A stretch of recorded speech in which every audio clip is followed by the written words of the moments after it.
Hello and a big welcome to the channel. I'm the Motorsport Madman and this is the 2023 Mexico City Grand Prix. If you are new to this channel, if you are a Formula 1 fan, then please do get yourself subscribed.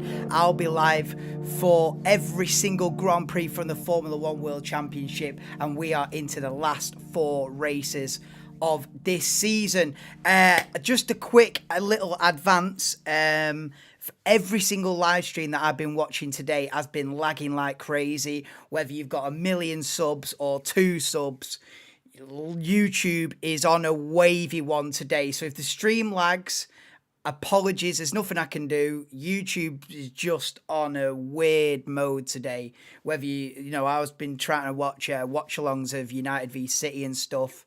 No chance. It's just been terrible, no matter who you're watching. So apologies if the live stream is like cutting out and lagging and all the rest of it. But I'm here. I'll do the race anyway. We'll do commentary anyway, regardless. So welcoming Chris, Kim, Dougie, welcoming guys. But yeah, YouTube has been horrendous today. So if it's smooth, it's smooth. If it's not, there is quite honestly not a lot I can do about it. So you'll just have to bear with, and if you want to live with it or whatever. But yeah. You see where it's been shared to? No. I don't share it in Jams's or Denver's Discord because they're football servers, innit? So it'd just be, it's like someone, it's like if someone was doing like basketball and then just spamming their server like basketball streams. Like 99% of people are not into it. Do you know what I mean? So I don't spam their servers because at the end of the day, that's football, innit? And this is Formula 1.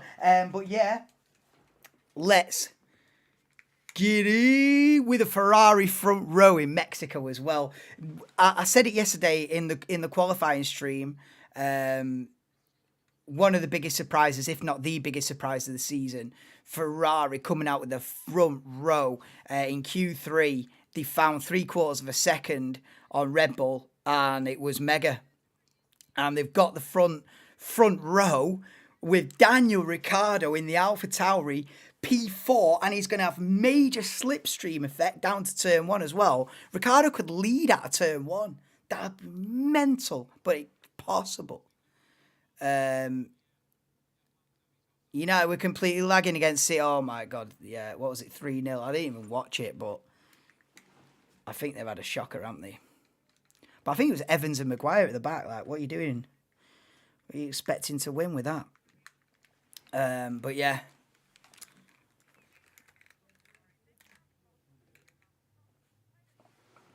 Verstappen versus the two Ferraris today. And what can Daniel Ricciardo do from P4 as well? Is going to be very interesting. How quick? How is Daniel Ricciardo's race pace going to be up there in P4? Caught the end of last night. It is honestly great to see it.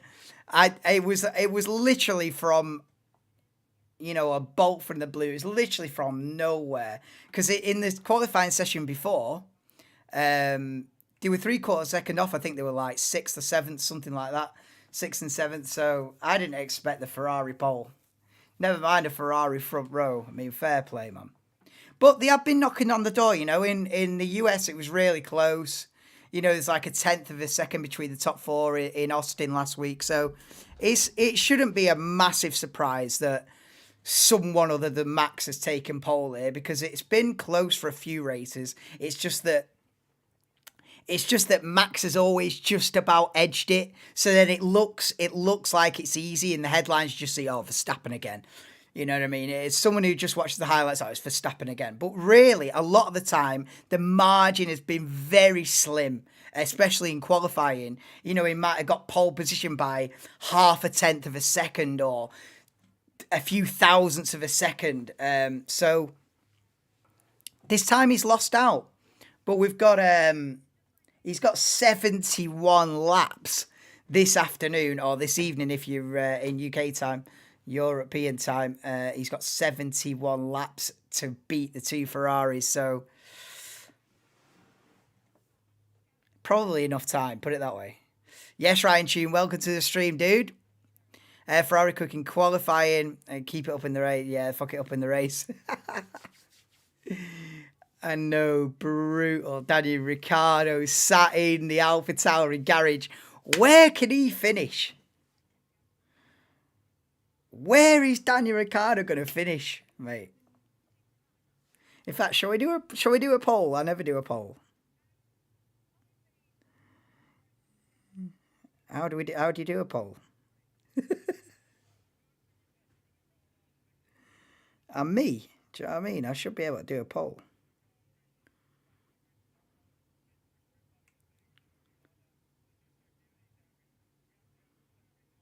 I don't know.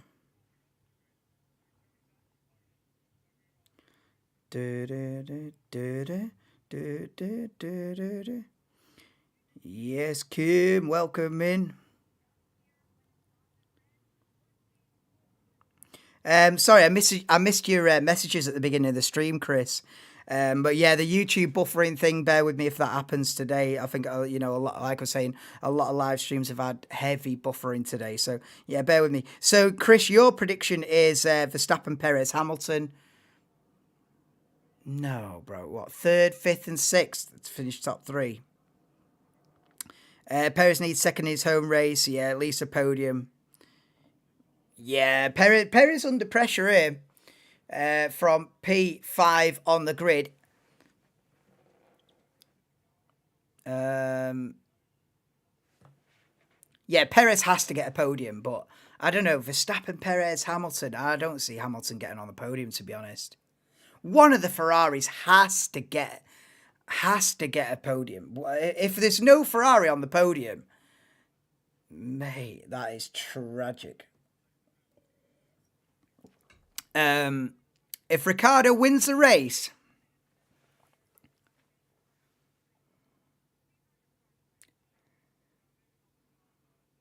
I'll stay on here and do a piss up. I'll stay on here and we'll have a piss up.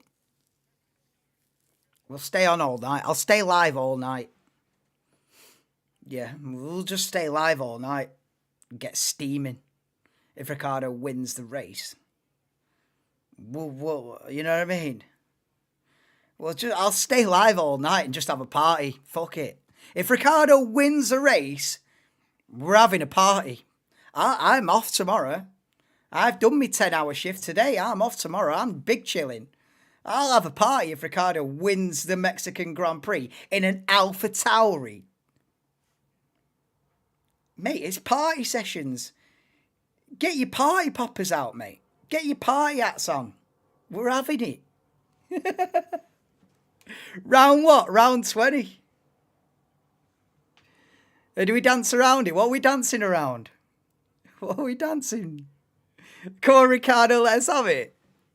He ain't winning the race. I'm sorry, you ever seen a bigger whinger and whining than Hamilton? Seriously, it's unbearable. What's he whining about? What's he moaning about now? He does moan a bit, yeah. He does moan a bit. Mind you, Verstappen moans a bit. Verstappen will be 20 seconds in the lead of a Grand Prix and be on the team radio. The downshifts don't feel right. Bro. You know what I mean? Verstappen moans and he's won 16 out of 2019 races or whatever. You know what I mean? So, but yeah, come on. I mean, if Ricciardo gets on the podium, it's mega. I feel like he will fade off. If Ricciardo gets a podium, it's a mega result, and it's what the season needs. But I don't know. I mean, if I was to predict it, I mean, in all likelihood, Max will come through. I'd love to see the Ferraris give Max a good fight today, though. You know, I don't want to see Max leading the race by the end of lap 3. Like, come on, let's have a fight. But Max is going to come through, innit? He's got 71 laps. But we've got to have at least one Ferrari on the podium. I'll say Verstappen, Leclerc, Perez, top 3.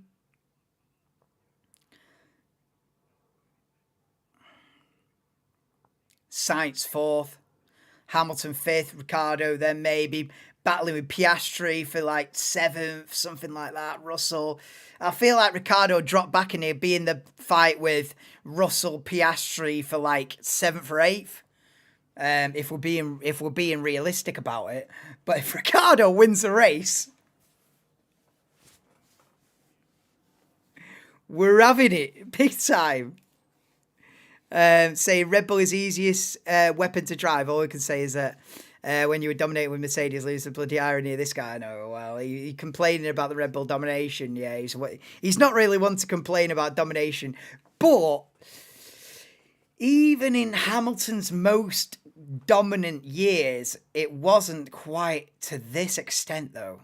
You know, Lewis used to win. I think he had 2 or 3 seasons where he'd win 10 races in a season, maybe 11. But around there, 10 or 11 races out of 19, 20. So, you know, Lewis was winning half the races. We're looking at a season where Max could win all but 3. You know, this is on a different level. I mean, I said it before, like, will probably go down as the most dominant season ever. By one driver. I mean, Michael Schumacher in 2002, I think, was on the podium every single race. But winning all but 3 is just crazy. You know, Lewis never reached these kind of heights. It's well, I hope it's a one-off. I don't mind Max wrapping up the next 8 championships in a row, but please let it be close. Please let it be a fight. But yeah, it'll certainly go down in history as one of the most dominant seasons ever. If not the most dominant season ever. Especially if Max wraps up the last 4. If Max wins the last 4, it'll be an untouchable season. It'll be like the season that'll never be beat in terms of stats. We're seeing a replay of the start last year. I tell you what, there's a big slipstream effect into... It's a big, long run down to turn 1 here. Danny Rick could lead into turn 1, you know. Imagine that. We had it 2 weeks ago. What did we have? Oh, half term. Oh, half term was 2 weeks ago up there. Oh, Savage. Is Max Senna and Schumacher combined? I know. Well, I'll answer that in a minute. Martin Brundle's grid walk. I think he might be fed up of doing them. I think he might be fed up of scrambling around the grid and then sprinting up to the commentary box in about 2 minutes flat. You know what I mean? He's probably getting on for... He's probably 60-year-old or in his 60s now. And he's probably gone, do you know what? This grid walk, we'll do it at a few races, but not all of them. You know, Martin Brundle's grid walk is not going to be at every single Grand Prix now, is it? Like, he gets sort of... You know, it's chaos out there on the grid, innit? But this is... Oh, mate, this is a great start in Mexico because the slipstream effect down into turn one, we've seen where they go 3, even 4 wide into turn one. Mexican national anthem. I do know this one. 2002 being 21 years ago is crazy. Yeah, brutal.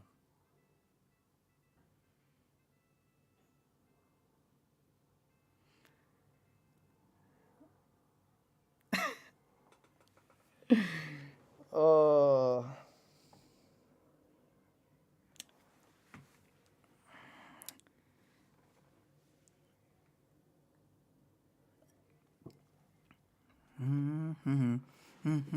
Do do do do do do do ba ba ba. Da da da da da da da da da da da da da da da.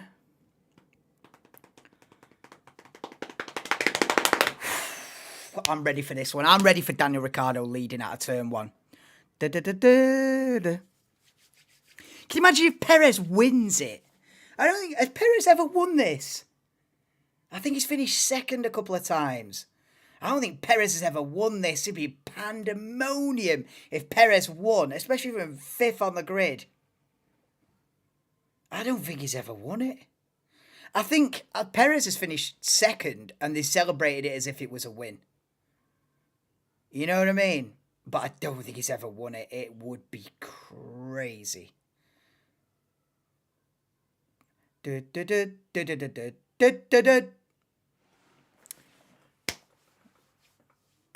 yeah, is Max Senna and Schumacher combined?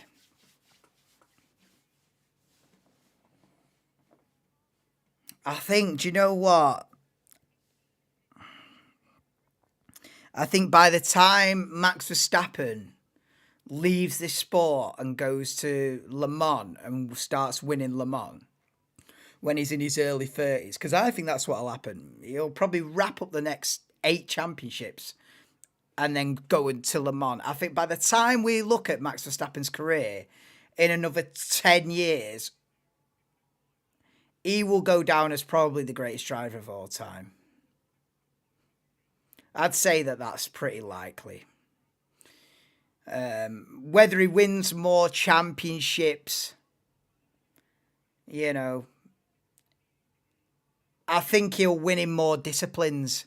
I feel like he'll go over to Le Mans, and I feel like he'll win Le Mans multiple times. I feel like,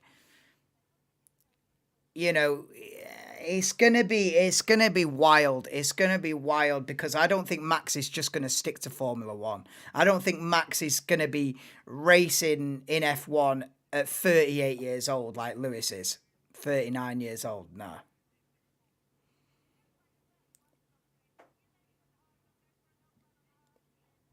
He'll win in multiple disciplines, and that's what'll seal his legacy. He'll win in multiple disciplines. I feel like that is the fate of Verstappen. Not only to be a multiple F1 champion, but to also rock the stats up with like multiple Le Mans victories and multiple like Daytona 24s and Sebring. What is it? Sebring 1,000 miles or something like that. You know what I mean? Multiple victories.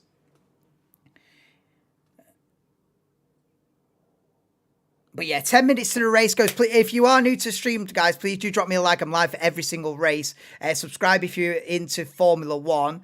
I'll be live next weekend as well for the Brazilian Grand Prix. Then a couple of weeks after that, Vegas and Abu Dhabi. But oh, if Danny Rick gets the slipstream here into turn one, it's mega. Yeah, no worries, Dougie. But yeah, Senna and Schumacher combined, he's looking good, isn't he? You know, he's already got to 50 wins. He's only just turned 26. You know what I mean? At this rate, he'll be another 3 seasons like this. He'd be catching Lewis. It's crazy, man. But he won't have another 3 seasons like this. These guys are going to catch up. Mercedes are going to catch up. Ferrari are going to catch up. McLaren are catching up. Aston Martin are going to catch up. But it's going to be 7 drivers fighting for the championship next season. You know what I mean? So stick with it. I might be pushing it a bit there, but we need a championship battle, put it that way. Yeah, Ricciardo P4 in the worst car. It's mad. I mean, realistically,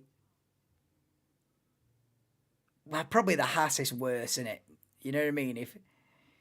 If we're being really, the Haas is probably. Look at that though. Tsunoda's 18th. Tsunoda's starting this race 18th, and Ricciardo's 4th. Is the AlphaTauri the worst car? I think the bottom of the Constructors' Championship, aren't they, AlphaTauri? Oh, no.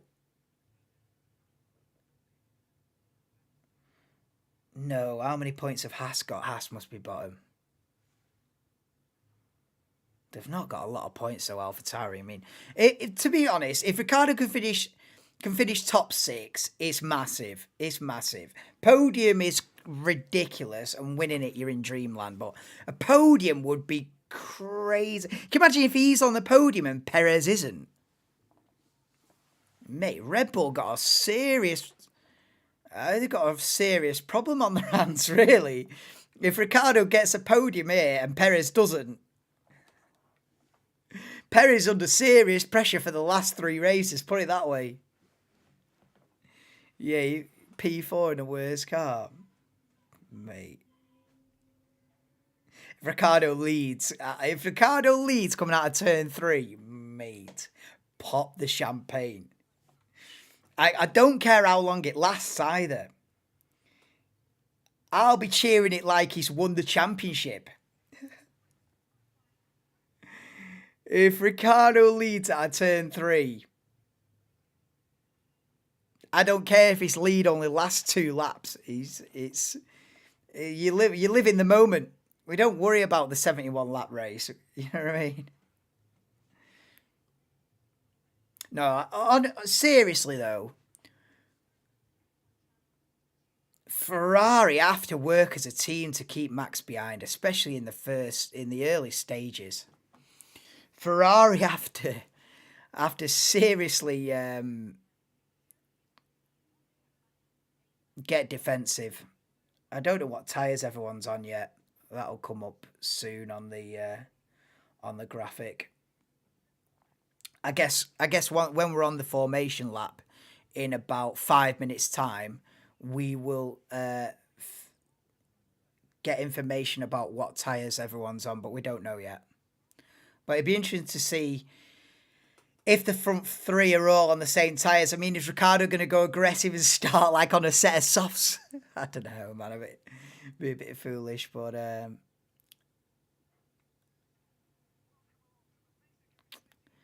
Jardinho. My friends, we're a new F1 fan. Welcome to the stream, bro. Any must-see races or must-read to understand the legacy of the sport? Oh, my goodness.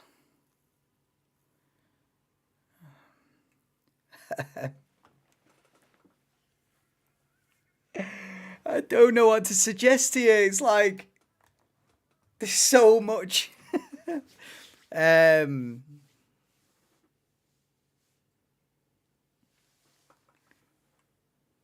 I'd start watching season reviews. Yeah, season reviews is what you want. I don't know, though. I mean,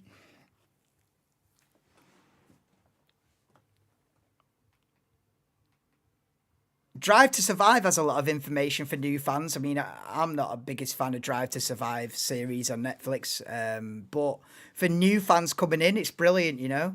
You get to learn who the team bosses are, who all the drivers are. Yeah, season reviews as well is a good. I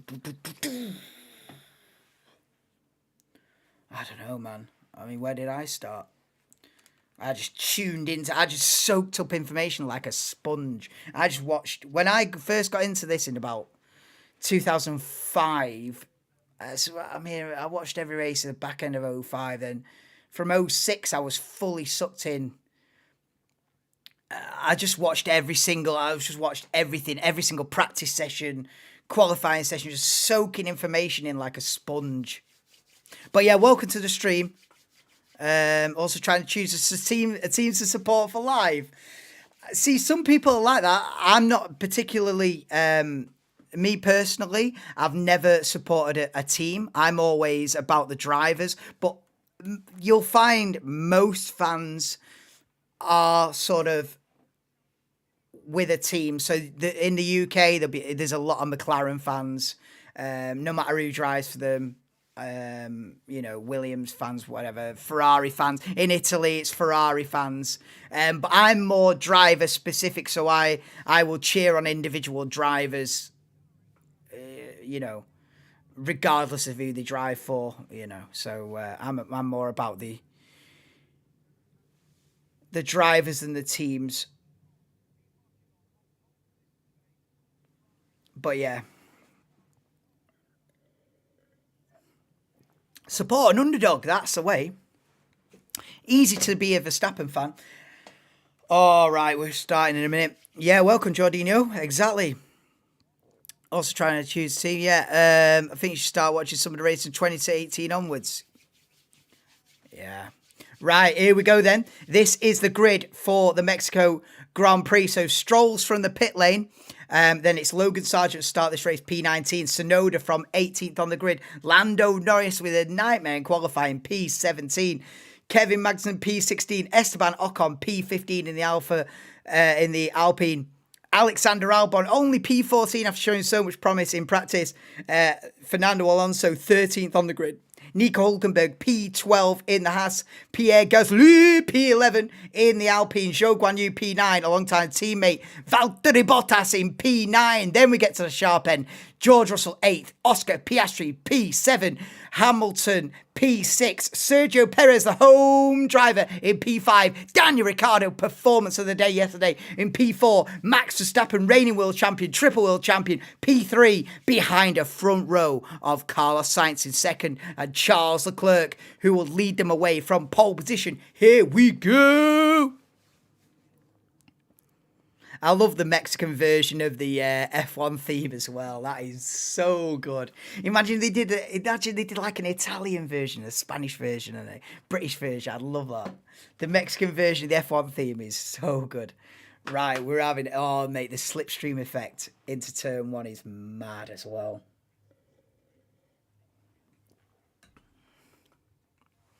I'm well up for this. 1 minute 37 behind. Yeah, like I said at the beginning of the stream, apologies if there is any lag on the stream today. I think YouTube, well, I know YouTube is having a lot of issues with a lot of live streams today. You know, I was trying to watch the football earlier on today on YouTube, no chance. Everyone was lagging, whether you got 1 billion subs or 5 subs. Everybody's lagging today on YouTube, so it's not my internet. It's not my internet. It's not my problem. It's on the YouTube side. Are having a nightmare today, so just bear with me if it's laggy. It is a YouTube problem, so all I can do is say I'm sorry, but we carry on. I'll carry on regardless. Right, here we go then for the formation lap. Oh, science. Okay. Ooh, all right, folks. Going to watch now. Yeah, no worries, mate. Cheers for popping in. Do you not want to stay for lap 1? I guarantee it'd be worth it. I guarantee you, lap 1, mate. It'd be worth sticking around, my friend. But yeah, if you're new to it, just soak every bit of information up like a sponge.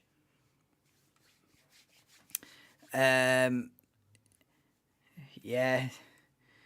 Dougie knows the drill. Dougie's turning down the volume now. Anyone who watches these streams on a regular, just about now is thinking, yeah, I best just turn down the volume a bit. Because we're about to get all kinds of crazy up in here.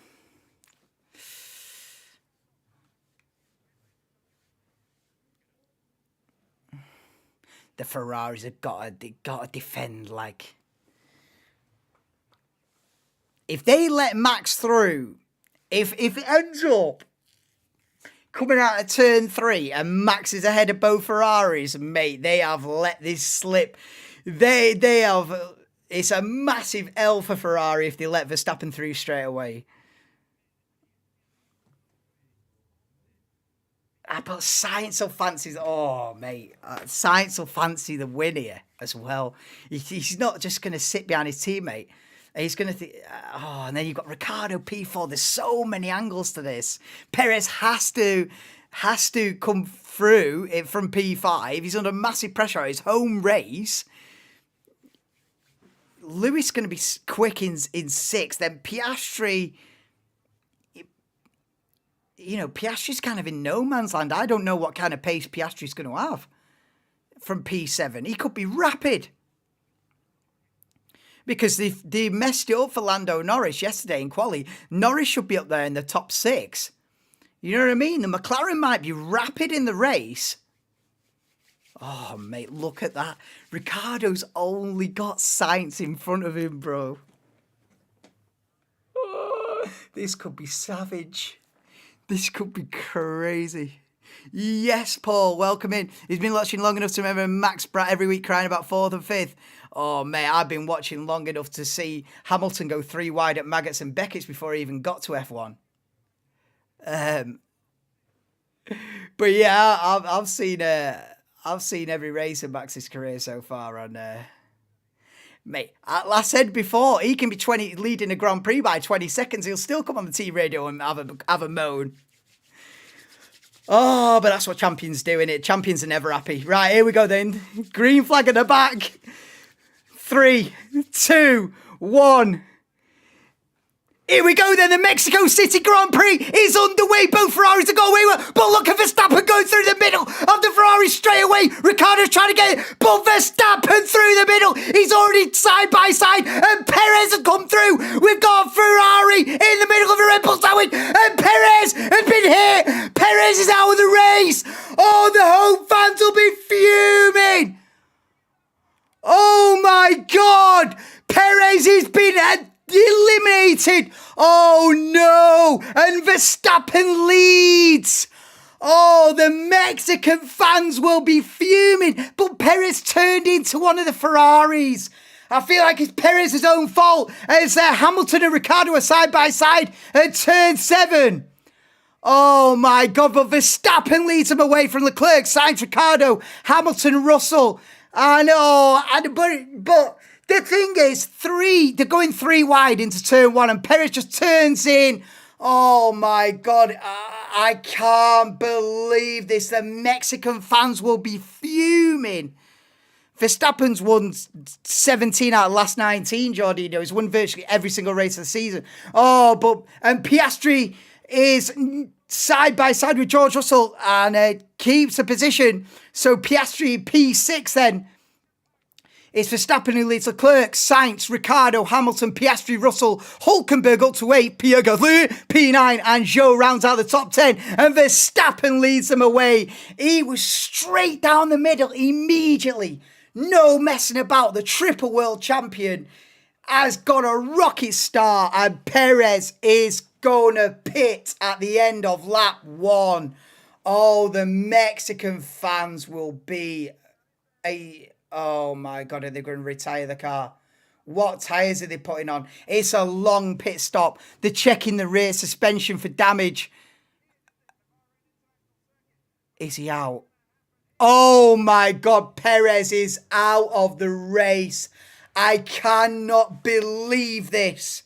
Sergio Perez is out of the Mexican Grand Prix at the end of lap 1. Absolutely brutal. That is savage. But I feel like it's his own he's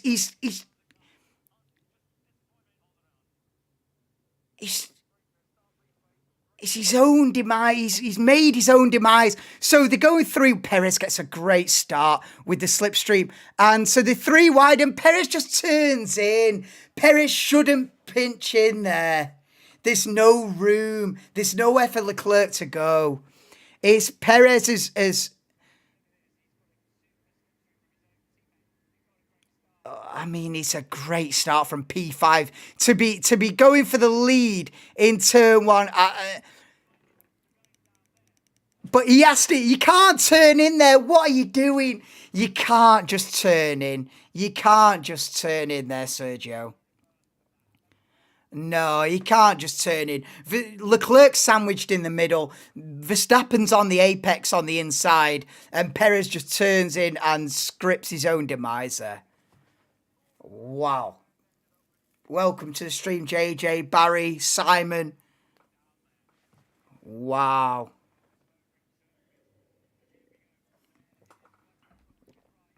And look at this on board from Charles Leclerc. Just sandwiched. What can Leclerc do from there? What can Leclerc do from there? Perez has to give the space there. He's got 2 cars on the inside and he just starts turning in for the... And Perez is out of the race. There's like 200,000 fans there cheering for one driver. And he hasn't made it past turn 1. Yeah. You have to be giving a bit of margin there. You can't do that. Tragic for the local man, absolutely. They made that corner wide for a reason. Yeah, well, this is it. Meanwhile, we're on lap 4, and Russell is all over the back of Oscar Piastri for P6. But they've let Verstappen get away with one there. I told you. It's a massive L for Ferrari if they let Verstappen through at the beginning. And that's exactly what happened. But fair play to Max. He got a rocket start and just went straight in between the 2 Ferraris. And then with the mess with Leclerc and Perez, has given Verstappen an easy pass for the front. And he leads now halfway through lap 4 by 2.2 seconds over the 2 Ferraris. It's Leclerc ahead of Sainz. Ricciardo's still up there in P4, albeit under pressure from Lewis Hamilton in 5th. Then comes Piastri under pressure from Russell. And then Hulkenberg, I don't know where he's come from. I don't know what kind of position, but Hulkenberg's made, half a dozen positions up to 8th. Gasly's 9th and Zhou 10th, then Albon, Bottas, Magnussen, Tsunoda. Norris up from 15th to 17th on the soft tyres. Then Alonso, Sargent, Stroll, Ocon, and Perez is out. So everyone's on the medium tyres apart from Albon in 11th on the hards and Norris in 15th on the soft and Ocon at the back in the hards. And the virtual safety car's out for debris at turn 1. Part of Sergio Perez's car, part of the front wing, a bit of carbon fibre, is in the middle of the track at turn 1. So... the virtual safety car's out. I think so. Perez is not getting out of the car. They just want to with Perez's car. They just want to repair the car and send him back out there. I don't know. He's not getting out of the car. He's just sat in the garage. So you can do that. You can just repair the car and send him back out. As long as you got the car back to the garage. which he has done, you can repair the car and send it back out. But how many laps down he'll be, you know.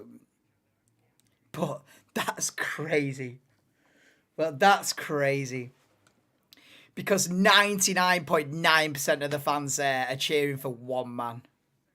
And he's crashed out at turn one. Oh, my God. I bet there'll be a good chunk of people just go home. See in a bit. Oh, that's savage, that. The thing is, it's not good, that, because he's already under pressure to secure the seat for next season. Retiring on lap one of your home race is not what you want to be doing. But the race is back underway now. Virtual safety cars ended. They must have got the bit of debris. It's his fault, yeah. Where's a Ferrari top? Oh, I was going to wear that as well, wasn't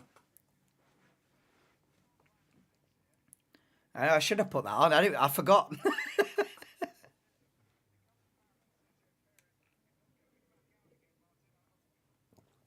But it is on him, Suede, yeah. You know, he can't. Exactly, Barry. He might go back out for the fans. That's what Red Bull are trying to do. But what the point in that is, I don't really know, you know. It's GG's for me. But yeah, the race is back underway, and Hamilton is hunting down Ricciardo, who's still up there in P4. So he's got a decent pace. Verstappen's got a 1.9 second lead, and Perez is out of the car. I think that's it, bro.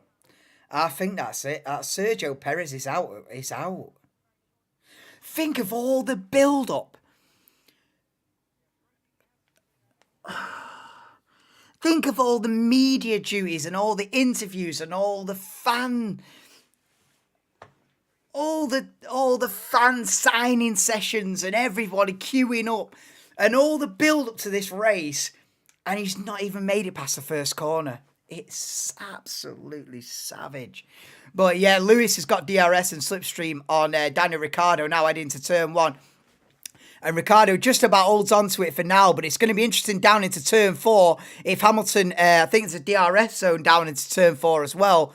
So, here we go then. So, Ricciardo's defensive on the inside, and Lewis is having a look, but can't get the move done yet. Ricciardo holds on for now, but you feel like it's only a matter of time before Lewis takes that P4 spot. Gap at the front is 1.9 seconds between Verstappen and Leclerc. That gap has stabilised at around 2 seconds. Leclerc's a second and a half ahead of Sainz in third. And then we've got this battle for P4 between Ricciardo and Hamilton. Piastri's 1.3 behind this. Russell's 1.3 behind Piastri. And then comes Hulkenberg still up in P8.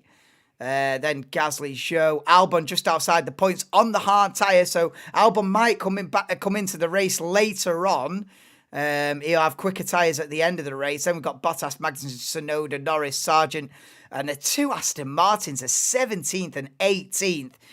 Only Esteban Ocon is behind them. It's 19th, and Perez is out. So here we come then for Lewis Hamilton at the beginning of lap 8. Can he get the job done on Daniel Ricciardo?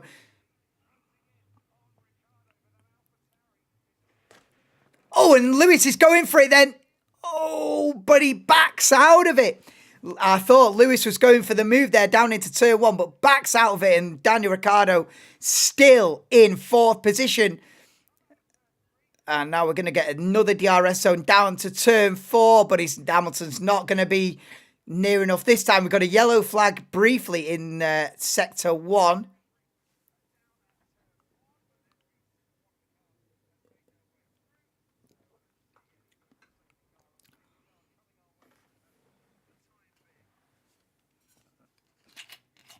If Ricciardo gets a podium here and Perez is out of the race on lap 1,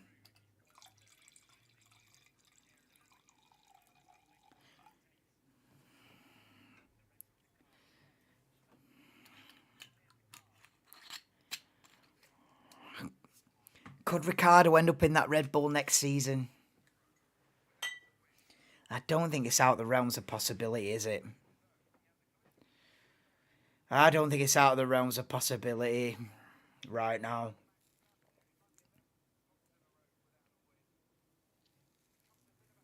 Ricardo's putting a claim in here. He's putting a claim in and saying, listen, have a look. Still got it, never lose it. Daniel Ricciardo telling Red Bull, still got it, never lose it. And he's still holding off Lewis as well. Hamilton is only half a second behind. And look at Aston Martin at the back. It's crazy how far Aston Martin have dropped off. It's crazy. They've gone from the second fastest team. Alonso was the only one that could challenge Verstappen at the beginning of the season. And now they're battling over last place. The Aston Martin drop-off has been nearly as shocking as McLaren's absolute rampage through the grid. McLaren and Aston Martin have had completely opposite seasons. But Piastri is P6. But Lewis needs to get the job done on Daniel Ricciardo. Ricciardo's doing well. Oh, Lewis saying the car's running hot. Lap 10, Verstappen leads Leclerc by 2.6 seconds, so he's pulling out at the front a little bit. Sainz is 2 seconds behind Leclerc, and Hamilton's having to pull out the slipstream to get cool air into the car. So, Sonoda pits.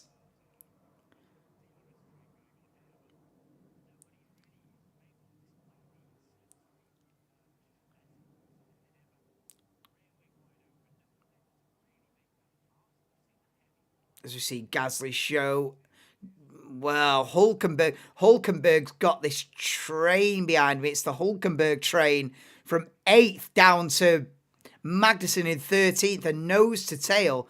So it's, Hulkenberg, Gasly, Zhou, Albon, Bottas and Magnussen and nose to tail from 8th to 13th. And Norris team radio. We must pull out to the right. What?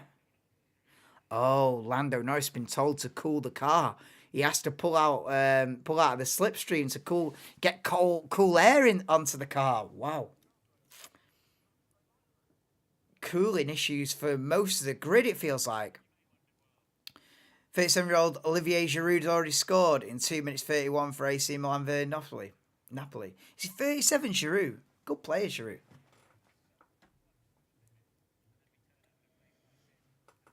Hamilton's got to get the move done here. Here comes Lewis. Oh, here comes Hamilton on Ricciardo and gets a move done this time. It's a nice move down the inside and Piastri's having to defend from George Russell for P6. But Hamilton then gets a move done on Daniel Ricciardo up to P4 for the Mercedes driver. And about time too. He was teeing that up for a few laps and Ricciardo tried to defend it. Lewis was forced right onto the dusty side of the right-hand side of the track, but gets a move done. Last of the late breakers, and it's now Verstappen, Leclerc, Sainz, Hamilton 4th, Ricciardo 5th, and Piastri under big pressure from George Russell for P6. There's then a 5.5 second gap to the rest of the field, held up by Nico Hulkenberg, creating a big train. What's the temps? 25 degrees air temperature, 47 degrees track temperature.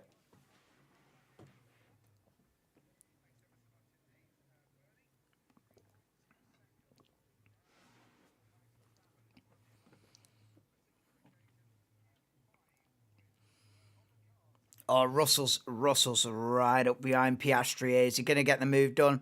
He's got DRS in the slipstream going down the long pit straight.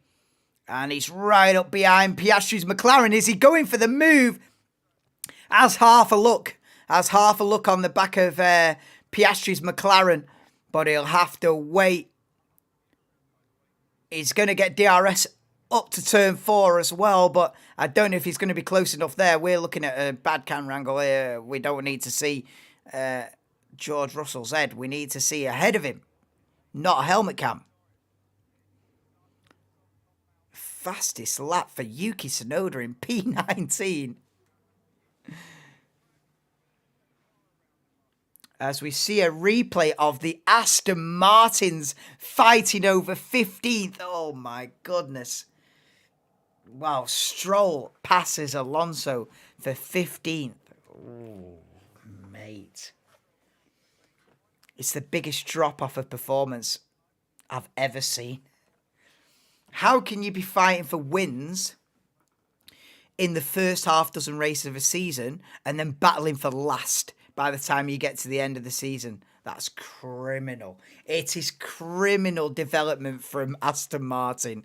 Absolutely criminal. To be Max Verstappen's closest challenger to battling for last place. No, it's crazy.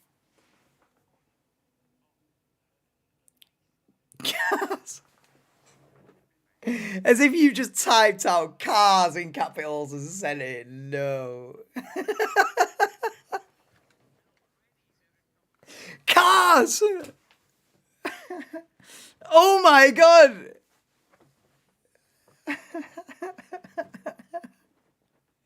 Verstappen Team Radio. Watch the curbs at turn 3. It's not helping you. What's the lead now? What's Verstappen's lead? 3.5. Oh, mate. And another one. Another one. It's like DJ Khaled. DJ Khaled. And another one for Max Verstappen as he pulls away. Ferrari had to do better than this, man. But, I mean, Verstappen got a rocket start. What can you do? What can you do? Verstappen got a rocket start. What can you do? 3.5 seconds to lead. 3.5 seconds to Leclerc. 3 seconds to Sainz. Hamilton only 1.8 behind Sainz. So Hamilton looking quick in P4 in the Mercedes. I'll be watching that gap as he looks to be challenging for the podium. Verstappen fan in the crowd. I tell you what, that crowd will be... Mate, that crowd will be just like so deflated. The one driver that they're all cheering for didn't make a lap. It's such a brutal anticlimax for all the Mexicans at this race. All the build-up, everything. It's so savage. But Perez has to be doing better than that, though. He's got no one to blame but himself. That's the thing about it, you know. It's not like someone just wiped him out of the race. It's like... You know, he created his own demise, and that's even more awkward. Do you know what I mean? If someone had smashed into him, then you go, wow, you know, what the hell? But the fact that he's created his own demise is like, oh, fucking hell. Do we talk about it, or do we try and pass up on this one? You know what I mean? Oh, damn. As we see Gasly all over the back, and Alexander Albon going for a move on Zhou Guan Yu for P10, and Albon is up into the points. Go on, Alex. Go on, Alex. Top 10 for Alexander Albon, who I thought had a shot at pole position, but I am somewhat deluded because he ended up qualifying outside the top 10 after being penalised and getting a lap deleted. But Alex is back into the top 10 in the Grand Prix, ahead of both Alfa Romeos. And go on, Alex. I hope you get some points out of this. Yes, John, welcome to the stream, bro. Norris pitted and back on softs. I love updates like that. I love updates like that. The sub-stories, the other things that are happening that are not the main plot. I love the update, bro. Because those are the type of things I miss. So I appreciate it. And Norris pitted and back on softs. It's still showing that he's on the hard tyres on the graphics. But yeah. if I miss something like that, let me know. All part of the subplot. As Gasly is lining up Nico Hülkenberg for P8. I don't know, Hülkenberg must have had a hell of a lap 1. Where did he start the race from? How about 12th, 13th? Yeah, 12th on the grid. Nico Hülkenberg.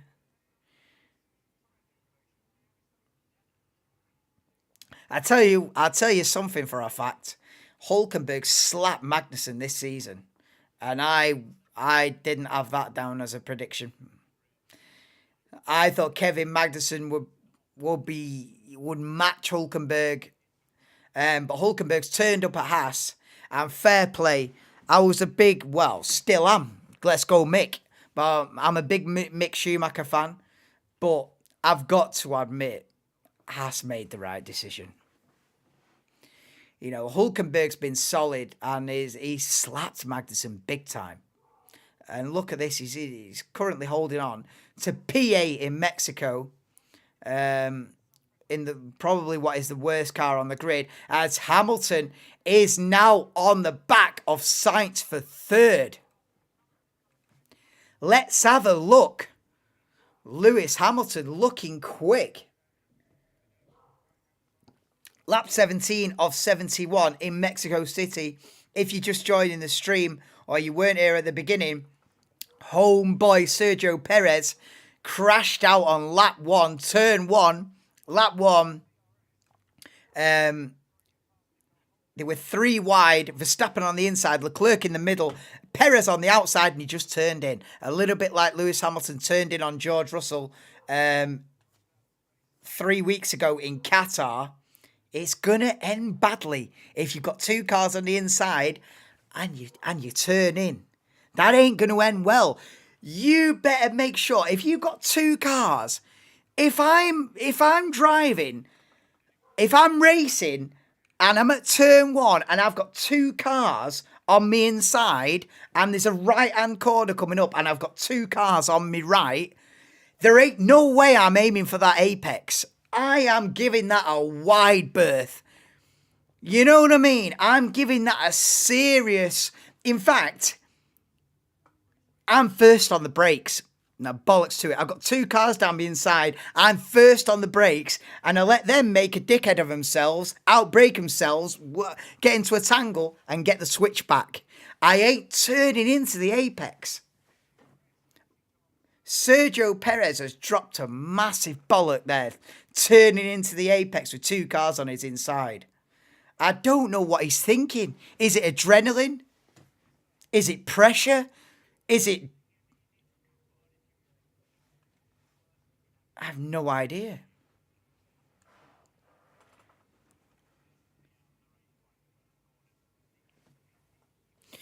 Gasly's still hunting down Hülkenberg for 8th. But Hülkenberg's doing a good job. And Hamilton, meanwhile, all over the back of Sainz within DRS now of the Ferrari. And Hamilton looking good. They're all on mediums in the top 9. Albon in 10th on the hard tyres. On the alternate strategy. And then Ocon, Norris and Tsunoda, I think, have all pitted and are on the hard tyre as well. Perez is the only retirement. Norris on mediums, yeah, but look at his Tsunoda's speed. Let me have a look.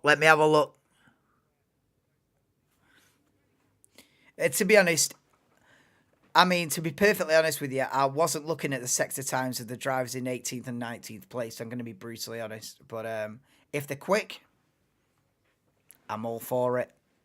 Let's have a look. But Alex, on the hard tyres, making positions. And cut 2, on-board shot, Lewis Hamilton. All over the back of Carlos Sainz for P3. And someone's messed up the graphic. But Lewis is within half a second of this Carlos Sainz's Ferrari and P3. Verstappen's being told to pit. Lap 19 out of 71. Really? What, you're going to do 50 laps on the hards? Really? You're going to do 50 laps on the hard? That's bold. That's stretching it. That's stretching it, surely. 51 laps on a hard tyre. Oh, I think that's a bit of a stretch. Max is going to be nursing those, surely. But he can probably afford to nurse them. Here comes Lewis then on the back of Sainz for P3. He's having a look, a half look. But Sainz holds on to the position for now. Well, it's actually for P2 with Verstappen pitting. Verstappen's come back out of the pits then in P7. We're on lap 20 out of 71 of the Mexico City Grand Prix. And Verstappen fancies 51 laps on the hard tyre as Hamilton's got DRS on Carlos Sainz for P2. Leclerc now leads the Grand Prix. Yes, John. Let's have a look. I don't know about that strategy for Max, I mean. That's a long way to go on one set of tyres. That is a long way to go.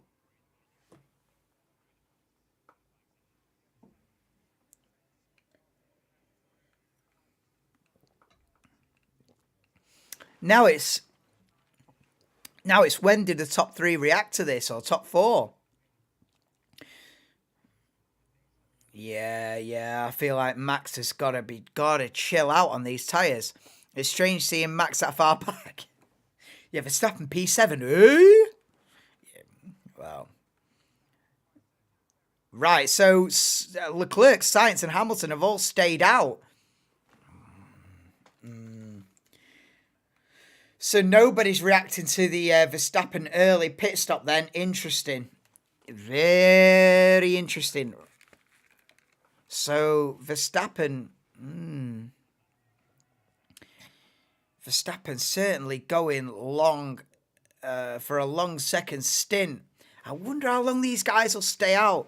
Sainz still holding up Lewis Hamilton, who is 6.5 seconds off the lead. Leclerc 6 seconds ahead of Sainz. So Sainz sort of acting as rear gunner for Charles Leclerc.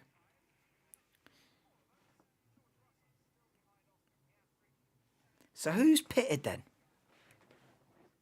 I think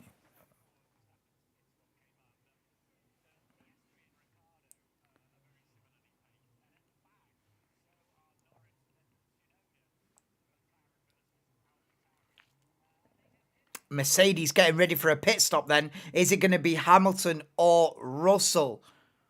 Is Lewis going for it? Is Lewis... No, Lewis stays out. So is it for George Russell? Or is it a dummy from Mercedes? Or is Russell going to pit now? Hamilton has to get out of the slipstream to cool the car down the pit straight. That's not going to help him for a move.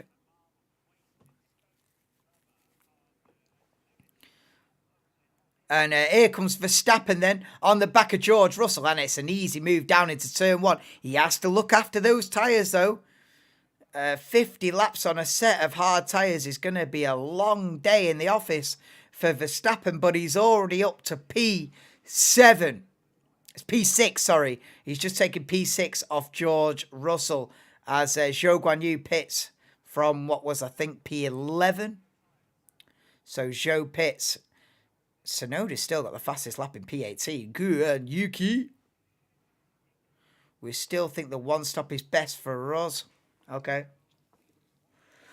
So, no code from Ferrari. Just telling Sainz a one stop is the way to go about it. Maybe Verstappen will try a two stop. Maybe Verstappen will just push on these tyres, be rapid, and do a two stop. Because it's a long way to go. You'd have to be really nursing those. And you've got to come through traffic. I can see Max doing a two stop and having to come through the pack again.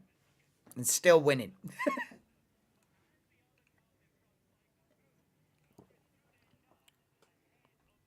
Yeah, Norris, Snowden, and Verstappen. They're the only ones that are pitted. Seriously. And Verstappen passes Piastri for P5. Piastri lets him go. Yeah, Norris up to P16 then. Having made an early stop, and Stroll passes Sargent for 14th. Here comes Lando Norris on Fernando Alonso as Sargent pits. But here comes Lando Norris then down the inside and passes Alonso for P14. As Tsunoda passes Ocon as well for 16th. Lap 23 of 71. Leclerc leads Sainz by 7 seconds. Then comes Lewis Hamilton, now 1.4 and out of DRS range of Carlos Sainz. So whilst putting pressure on the Ferraris, not managed to get past, and still in P3. It's then Ricciardo 3.5 seconds behind Hamilton in 4th. Then comes Verstappen, who's pitted and is on the hard tyres, a 1.5 behind Ricciardo. So he's catching that AlphaTauri and potentially his teammate for next season. Ooh, stir the pot, stir the pot. As Piastri's P6, Russell P7, Hülkenberg still up in 8th. Then Gasly and Albon is in the final points paying position of P10 at the moment. It's then Bottas, Magnussen, Stroll, Norris, Alonso, Tsunoda, Ocon, Joe Sargent, and Perez is the only retirement from the race on lap 24. And Verstappen hunts down Ricciardo for 4th. Big Norris fan, are you? Yeah, Norris has had a good season. He deserves a Grand Prix win, does Lando Norris. Yeah. Lando Norris should have a win under his belt by now. He's a good driver. I do rate him. You know, he's definitely top tier.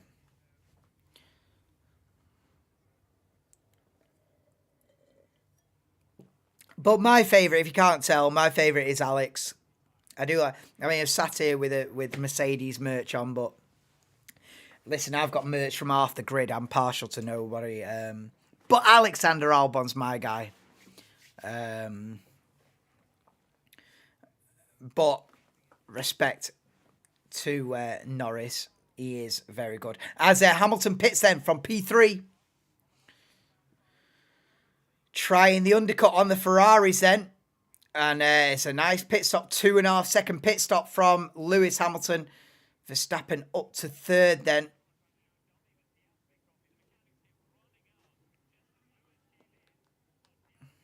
But yeah, I think you'll have a good next 10 years as a Norris fan. You'll be all right. If you're a Lando Norris fan, you'll be all right. You'll have a good time. Maybe not as good a time as if you're a Verstappen fan. That's easy. You may as well get your cigar out and get your feet up and get your slippers on if you're a Verstappen fan. Because it's easy rolling, mate. It's easy. Do you know what I mean? It's full chilling if you're a Verstappen fan.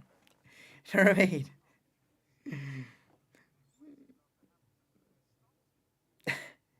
It's cigar and slippers if you're a Verstappen fan. You're just soaking it up.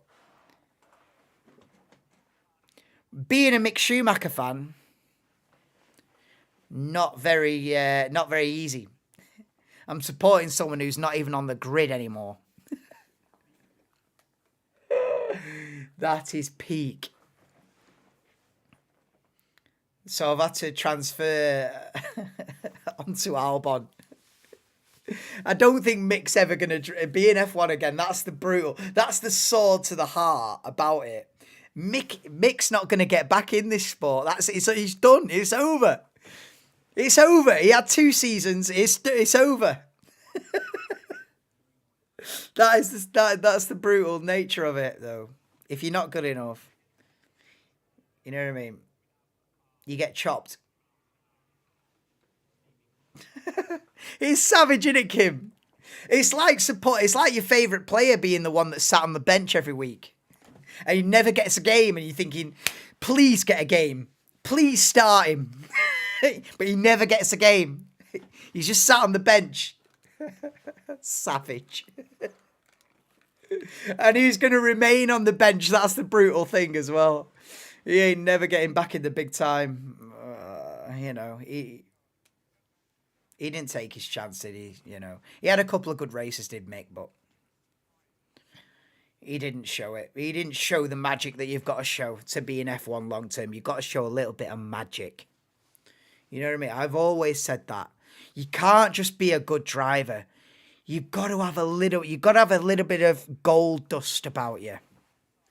You've got to do things that seem impossible to do. Like Daniel Ricciardo's up there in P4 in the worst car on the grid. A little bit of gold dust. As George Russell pits from P5.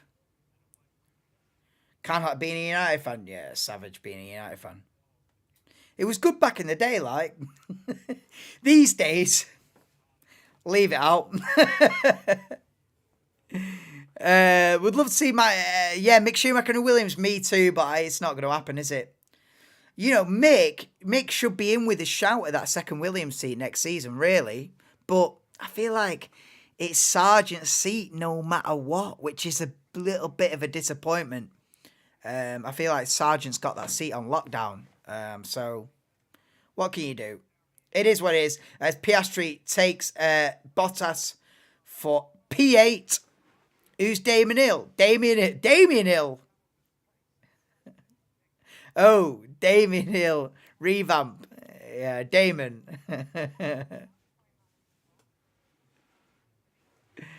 Yeah, Damien Hill. He was a legend. Oh, Damon Hill was good, man. Damon Hill got a championship. You know what I mean?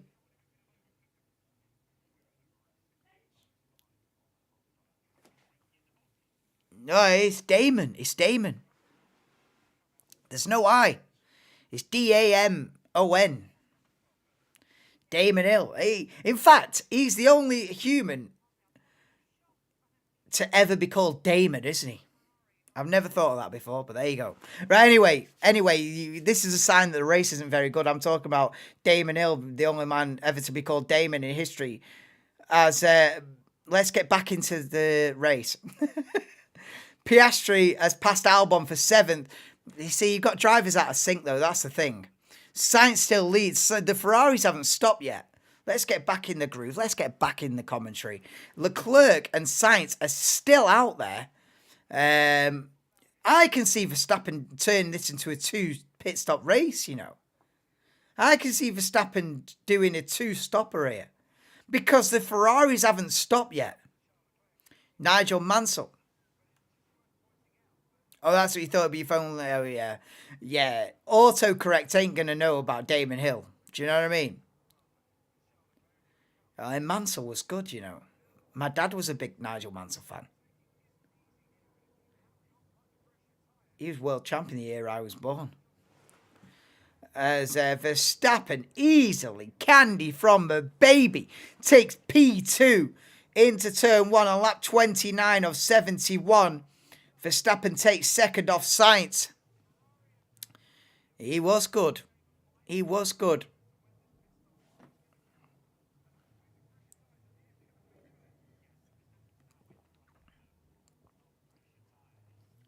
As Russell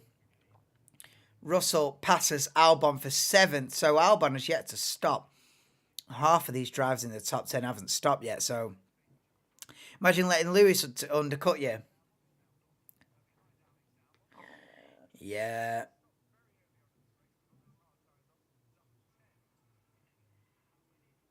Yeah, Leclerc being asked how many laps he can do at this pace. For now, everything feels good, says Leclerc. So Leclerc is 7.5 seconds in the lead. And Bottas and Norris go wheel to wheel for P9. And Lando Norris on the long game might end up with a few points at the end of this one. As Norris takes P9. Top 10 at the moment then, with a few drivers yet to stop, and Perez is in the Perez in the interview pen. That's not where he wants to be. The thing is, it's savage. I mean, the Mexican fans will be absolutely gutted, bro.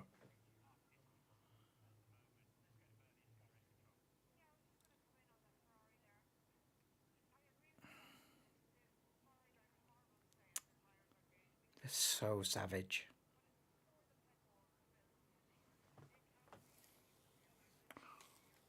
I don't understand why Perez has turned in there when you're 3 wide. But here comes Yuki Tsunoda on Lance Stroll for 11th. Tsunoda, last of the late breakers, dive bomb down the inside. Stroll's trying the switchback, but Tsunoda's got the position. Signed, sealed, and delivered. Tsunoda P11 then. So it's Leclerc who leads Verstappen by 6.5 seconds. Ferraris are yet to stop. It's 15 seconds behind. So yeah, Hamilton and Mercedes are going to jump at least Sainz, if not Leclerc as well. But how is it going to pay off at the end of the race for the Ferraris? As now on lap 31 of 71, Sainz pits from third and gets onto the hard tyre. So he's going to have a lot fresher tyres in the last third of this race, but he's going to be praying that that pays dividends as Hamilton cruises up into third place. Perez's worst nightmare, pressure going to build up even more. It is. He's only got 3 left. He's only got Brazil, Vegas, and Abu Dhabi to save his seat for next season, I feel like now.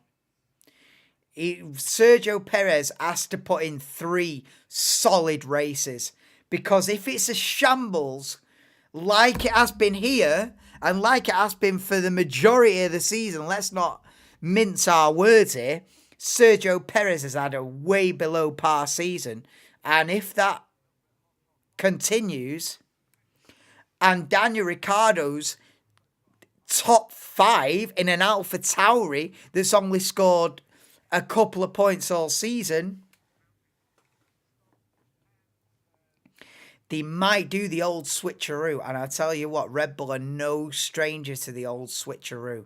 If it was another team, if it was Ferrari or Mercedes or McLaren or Alpine, I'd be like, ooh, the old switcheroo, not likely. But Red Bull are savage.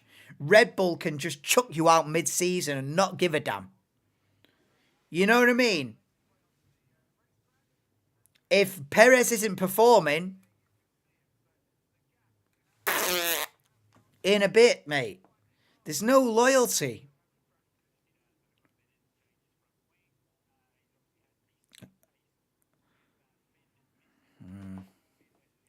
Replay on board with Kevin Magnussen into the final corner. What's gone on here then? What's going on here? Oh, a big snap of oversteer for Kevin Magnussen out of the final corner. What happened to Perez? Crashed in the very first corner. They went 3 wide into turn 1. Verstappen was on the inside. Leclerc was in the middle. Perez was on the outside into turn 1. And Perez just turned in and wiped himself out of the Grand Prix. And 200,000 Mexican fans have had the wind taken out of their sails as home boy Sergio Perez didn't even make it past turn 1. Savage. Meanwhile, Daniel Ricciardo in the slowest car on the grid, rocking in the top 5. Just rocking around in the top 5. Just chilling. The old switcheroo might be due.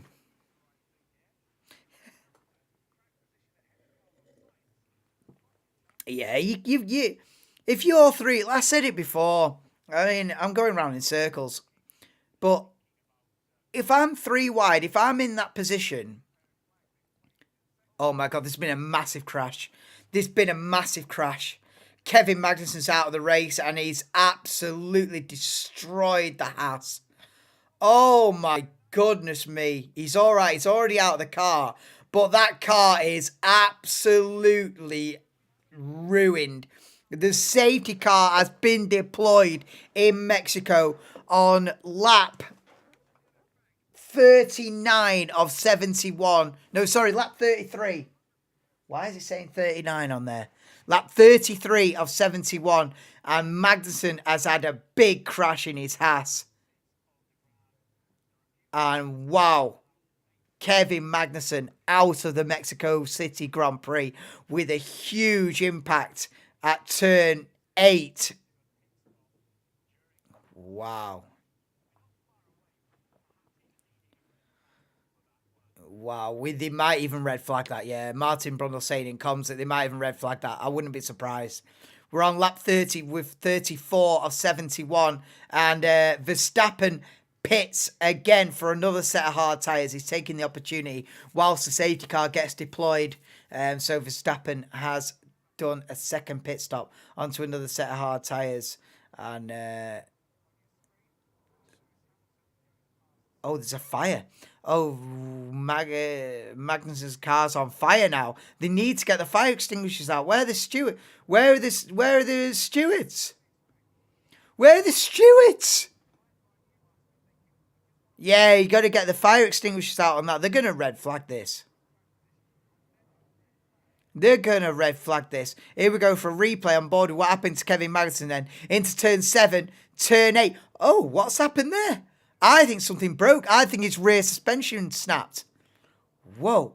Let's have a look at this. I think his rear... I don't think it's a driver error. I don't think it's a driver error. I feel like it's a car. I feel like something at the rear of the car has broken there. It's not driver error. Something has broken on that Haas and sent him into the barrier at a serious rate of knots. Magnussen's okay. He's out of the car, but the brakes are on fire. Damn. And how is Alonso at the back?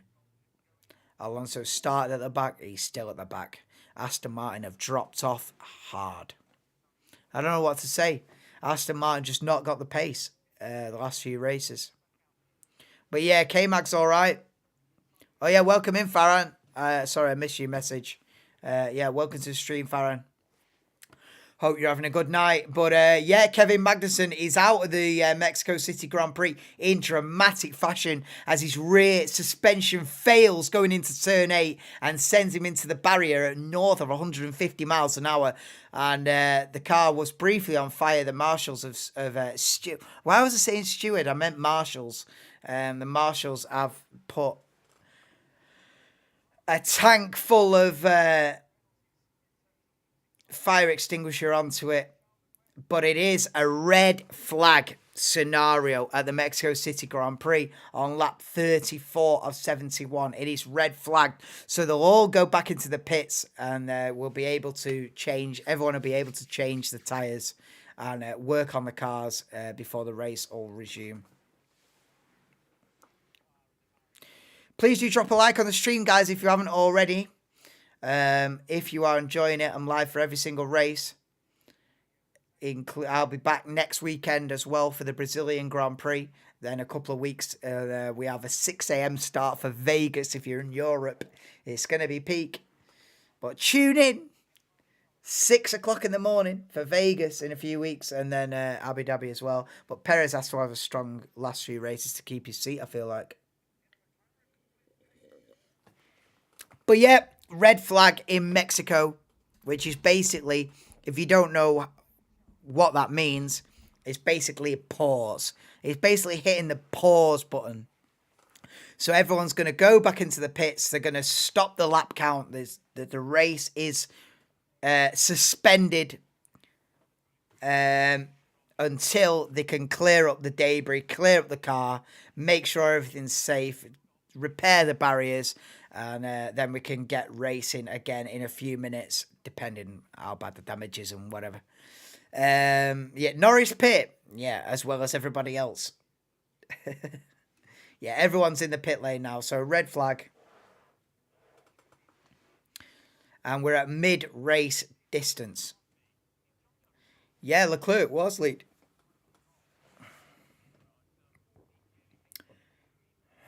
So why is he not leading now? I can only think that Leclerc has taken the opportunity to pit behind the safety car as well, I guess. But yeah, they're removing the Haas from the barriers of turn 8 now.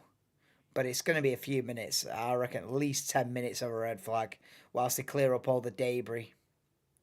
Oh, look, they're bringing out a brand new section of... yeah, they need to replace some of the... what do they call that barrier?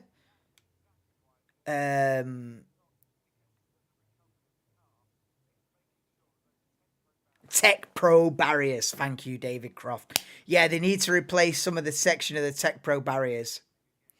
But that Haas is absolutely destroyed.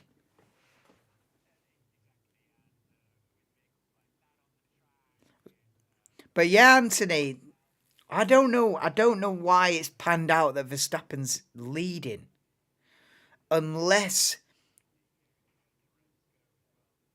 I don't know how Verstappen's pitted and is in the lead.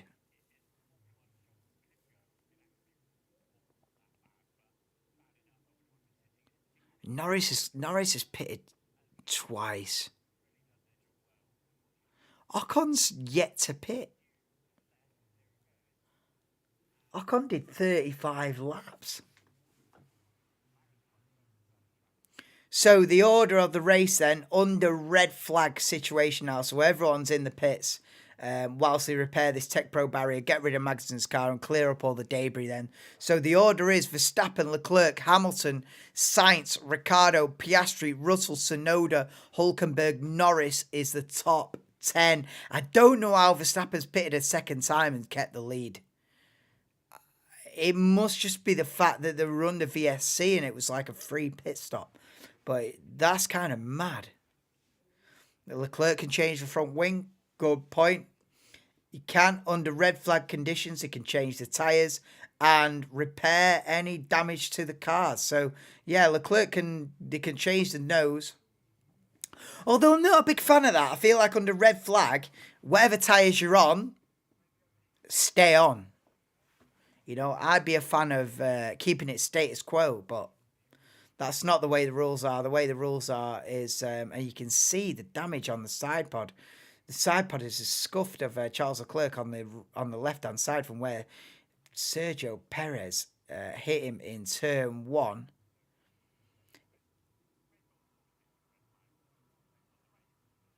Hey, exactly, Chris. That's how it should be. That's not how it is.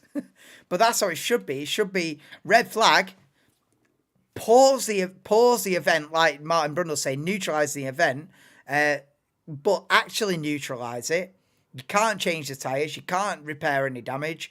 And but I suppose the counter argument is that on safety grounds, maybe some cars need a new front wing and need to change tyres on safety grounds, and so therefore the sort of the parc ferme sort of scenario is lifted. You can repair the car. You can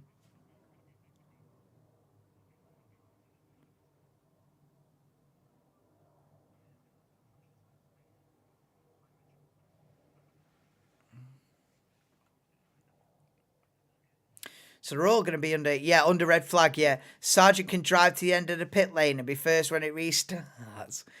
It doesn't really work like that. It's not right for Leclerc to keep driving when his wing had damage. Yeah. I know. Leclerc's going to get a fresh new wing, but... Yeah, Will Rally, welcome. Yeah, I missed your message, but welcome to the stream, bro. It was a big hit from K-Mag, yeah. And from what I saw from the onboard cameras, it wasn't a driver error either. It was a rear suspension failure or track rod or some sort of mechanical failure to the car has led to Magnussen having a big crash at turn 8. Luckily, he seems to be okay. He got out of the car immediately, which is a good sign. He seems to be all right, thank God. But of course, he is out of the race. So 18 runners when the race gets back underway. We're about mid-race distance and we are under red flag conditions in Mexico after a huge crash from Kevin Magnussen in the Haas. And you've got a feel for the Mexican fans. They're still cheering. They're still chanting Checo. The Mexican fans in the crowd. Checo, Checo.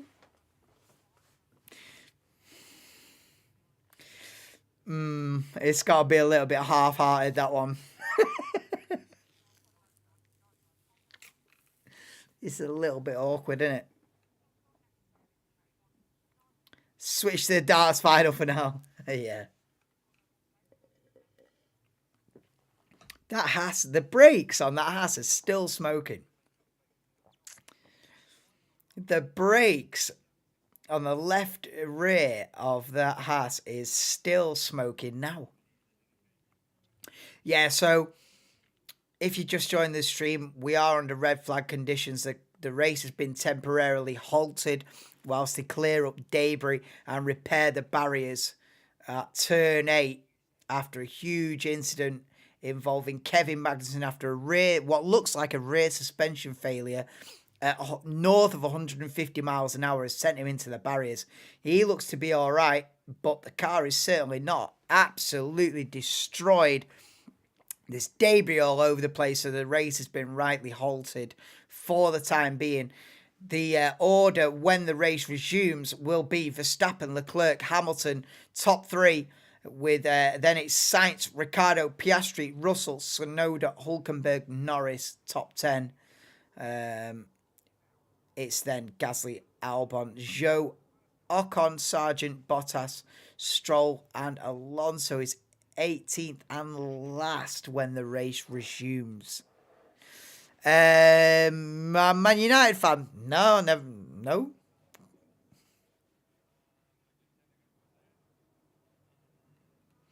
Man United fan? No. Who told you that? Never heard of him.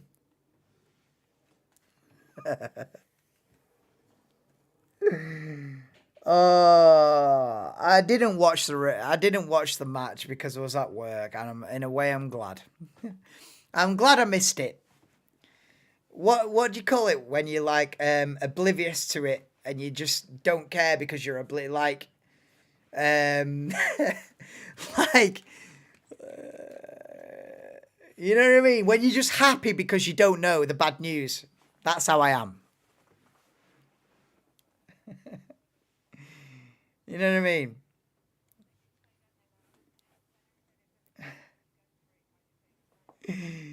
Yeah. We don't talk about football around here. We don't talk about football around here. This is 4 wheels and an engine, you know what I mean? Especially when United have lost on Derby Day. Then we definitely don't talk about football.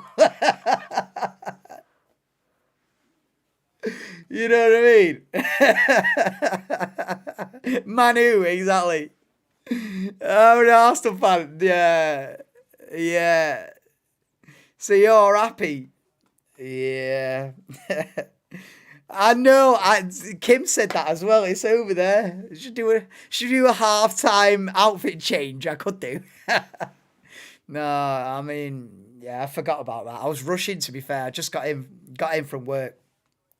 Had something to eat and went live, so I didn't have time to think about. We're seeing a replay of the start. Look at this. Sergio Perez does get a hell of a slipstream.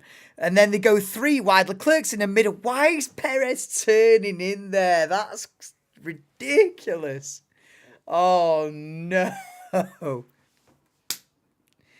K-Mag's okay. K-Mag got out of the car straight away, so I think he's all right, but a hell of a crash. Question. Yeah. Not sure if Perez, in capitals, not sure if Perez is signed to Red Bull next season because he's been awful. Oh my God, put Danny Rick in Red Bull next season along with Matt's thoughts on my comment. Seriously, I don't think it's a done deal. I don't think it's a done deal that Sergio Perez is 100% driving that Red Bull next season. I don't think it's rock solid, certain signs sealed, and no, you know what I mean? I don't think it's 100% certain. And I think Sergio Perez has got to have a solid last 3 races because something mad could happen this winter. You could be sitting down for your Christmas dinner and something mad could happen. Do you know what I mean? Something mad could happen this Christmas regarding Red Bull. Especially if Ricardo starts slapping top 5s and Perez is not even making it round turn 1. Nah. There comes a point. Do you know what I mean? There comes a point. Don't get me wrong. I don't think Sergio Perez has to pull up trees to keep that seat. I'm not saying Sergio Perez has to win any of the last 3 races. But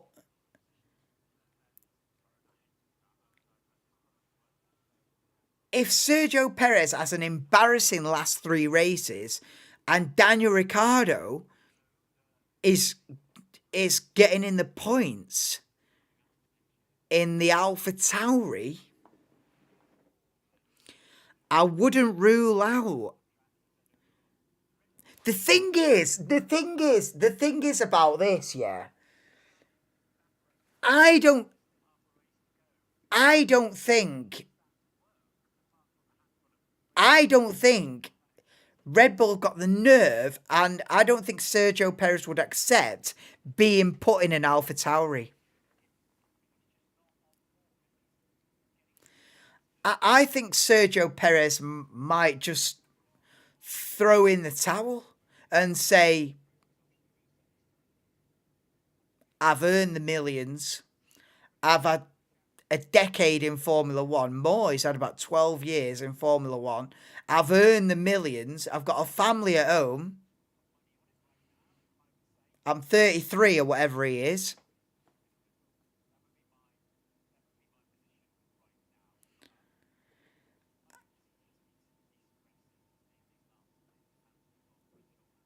You know, and that's exactly what they're talking about on Sky as well. You know, Sergio Perez needs a solid last few races.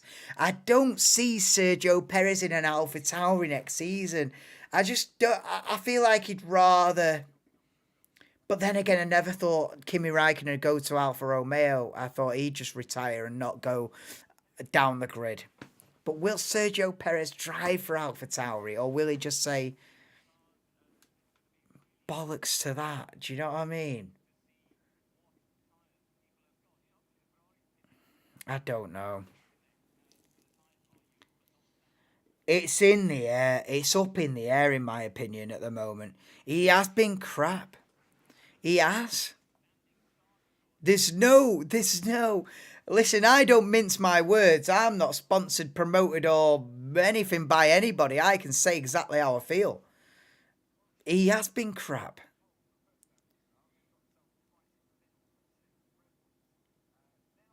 But did he take the gamble of sticking Ricardo in there? Maybe they do. Maybe they do. Red Bull aren't shy to swap drivers round, are they? You never know. You know, 5-6 races ago, I would have said, like, nah, Perez is going to keep the seat. But now, it's just like, when it starts to get embarrassing, behind the scenes, they have to be having a look at this and going, it's worth considering. Put it that way, it's worth considering Daniel Ricciardo for next season. It's worth considering. It's on the cards at this point. It's on the cards. Listen, if Sergio Perez bucks up his ideas and bags 3 solid podiums in the last 3 races, forget about it. It's not even a conversation. It's done.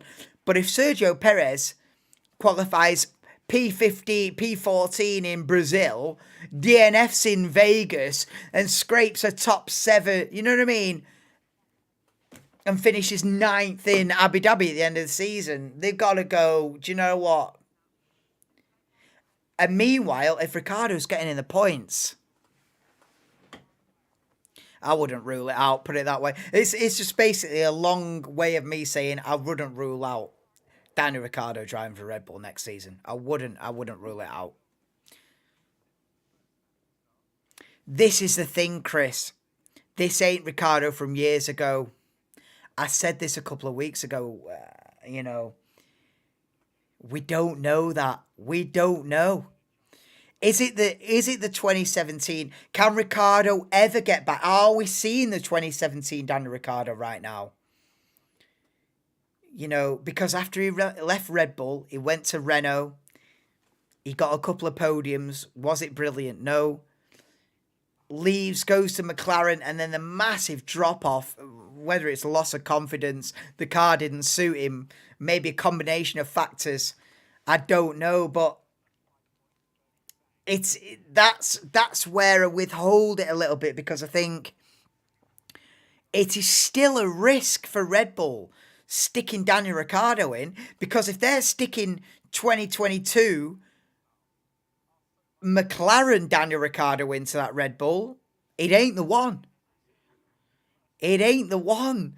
So they've got to be careful. They can't just bang Danny Rick in at the deep end and expect him to pull up trees and expect him to be the 2017 Daniel Ricciardo. I don't know, bro. I'm just saying the door is slightly ajar, especially with this. Sergio Perez not even getting to turn 2 at his home Grand Prix. The door is slightly ajar for Daniel Ricciardo for next season.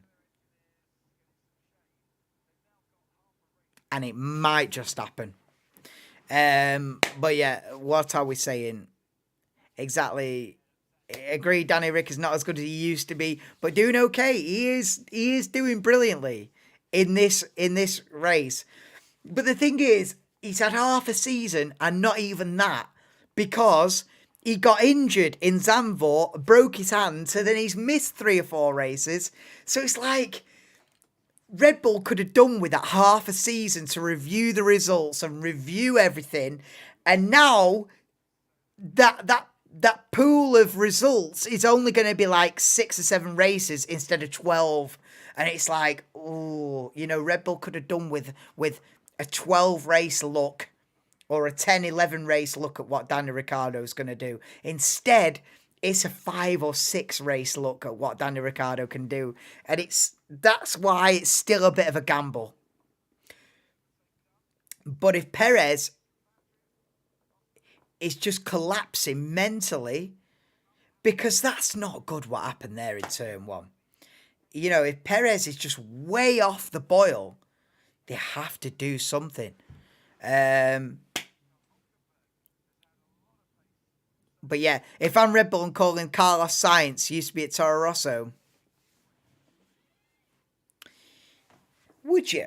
If you're boss of Red Bull, are you calling Carlos Sainz? The race is going to get underway in the next couple of minutes, by the way, guys. But we're just on a full sidetrack, because why not? But yeah, the cars are going back onto the track to restart this race in the next couple of laps or so. But would you get on the phone to Sainz? I don't know. I think Sainz is locked in at Ferrari, at least for next season. I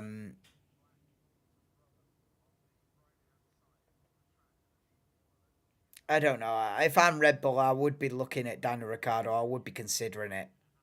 I'd still be leaning. I'm going to be honest with you. I'd still be leaning towards keeping Sergio Perez, but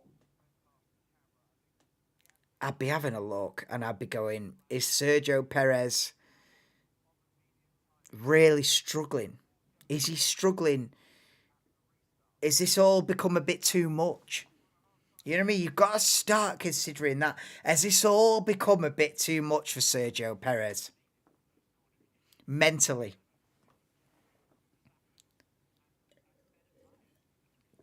But yeah, is Albon not still? No, Albon, as far as I know, has cut all ties with... I could be wrong on that. But as far as I know, Albon has cut all ties. But Albon does deserve a seat. Albon should be in Stroll's seat with Alonso. But yeah, Sainz. Sainz would do better in that second Red Bull seat. But I don't know. Anyway, we're going to get the red race back underway. Yes, Ways, welcome to the stream, bro. Hope you're doing good on this Sunday evening. Hope science, no science contract to Ferrari, but Red Bull, I'm going to replace him with say about then. Who do Ferrari get, though? You know what I mean? It'd leave Ferrari in the lurch, that would. Stick Alonso in, yeah. I back that, Anthony. Yeah, stick Alonso in for a season. Now that would be the one. Stick Alonso in for a season and let's have a go. But they ain't never going to do that. They'll never do that. But that would be box office. That would be box office. Don't think Alonso is set number 2. It wouldn't be number 2 at the beginning of the season. Everyone on 0 points. There is no number 2 driver. You know what I mean? You make yourself a number 2 driver when your teammate wins 9 out of the first 7 races, then you make yourself a number 2 driver. At the beginning of a season, when everyone's on 0 points, I don't care what you say, nobody has number 1 or number 2 status at the beginning of a season. That is a fact. I don't care if you're coming into this championship with 9 world titles behind you. You are on 0 points, the same as your teammate. It's all to play for. You make yourself a number 2 driver if you get whipped every week by your teammate. And that's how it is. So Alonso would not go into Red Bull as a number 2 driver. He is on 0, 0, 0, 0. Everyone's on 0 points at race 1. They ain't never going to do it. It's no point even dreaming. Right, here we go then. We're going to get another start to the race. Drop a like on the stream, guys.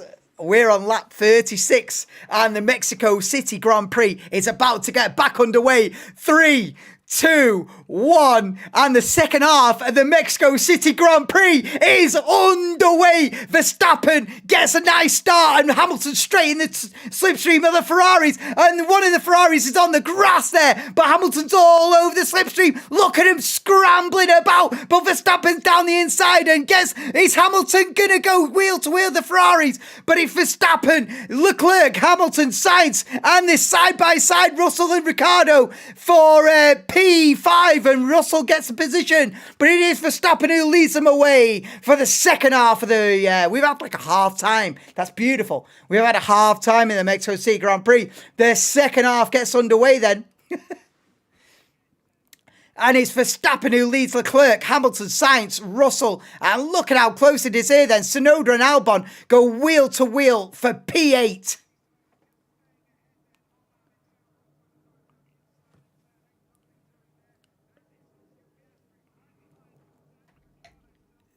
In 9 out of the 7. Is that what I said? I went 7 out of the first 9. Did say 9 out of the 7 first race? Yeah, if you win 9 out of the 7 first races, you're doing pretty well, I reckon. Is that what I said? I meant 7 out of the first 9.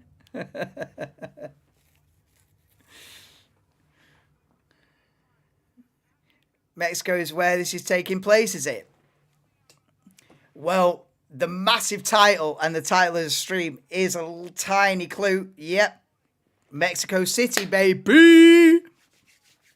If I'm realistic, I'm keeping Perez. Yeah, I mean, realistically, you're keeping Perez in it, but it's not a done deal. But yeah, this Mexico City Grand Prix is back underway after a big incident from Kevin Magnussen took him out of the race and stopped the race for a good 20 minutes? But we waffled through that easily. Too easy. As Hamilton all over the back of Leclerc for P2 then. Perez. Well, yeah. If Lewis gets a podium here, the fight for P2 in the championship is on. Yeah, 9 out of the first 7 was mad. Yeah. I meant 7 out of the first 9. But yeah, you know, with Lewis being disqualified last week in Austin, I thought Perez is solid for P2 in the championship. But now it's back on. If Lewis gets a podium here, obviously Perez getting 0 points. Perez getting no points. 3 races to go. If Lewis gets P2 in the championship, and look at this, Hamilton on the back of Charles Leclerc is within half a second. He's got slipstream at the moment is going to be DRS next lap. Once Lewis gets out DRS, he's got Leclerc. Yeah, Perez was lucky with the D. He was. Perez, because if Hamilton didn't get disqualified last week, this week he's taking P2 in the championship. Do you know what I mean? If Hamilton didn't get disqualified last week, and I think low-key half the grid should have been disqualified from that race last weekend. If the FIA or the stewards had checked every single plank of every single car in that Grand Prix, I reckon you could disqualify half the grid.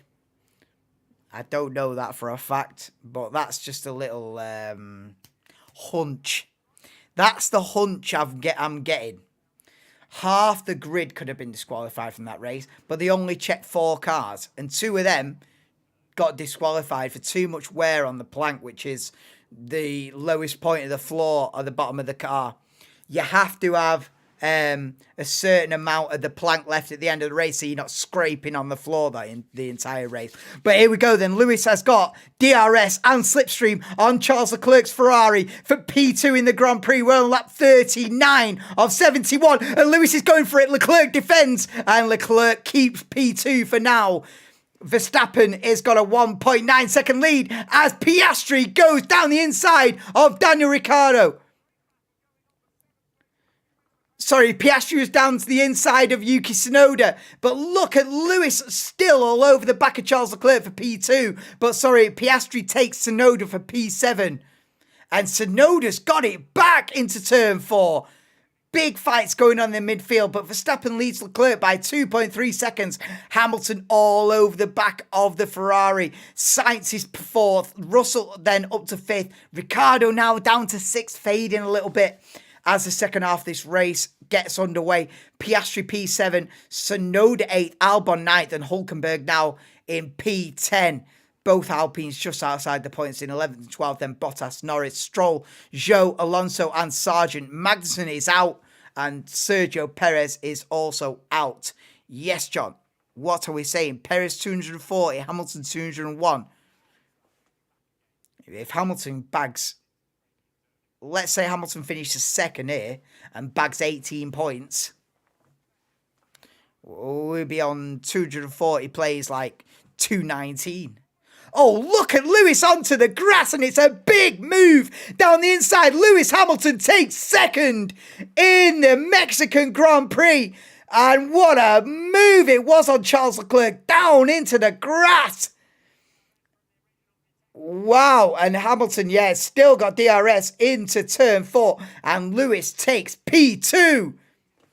Go on, hunt down Max for the win. I dare you. I dare you to hunt down Max for the win. Let's add a bit of spice.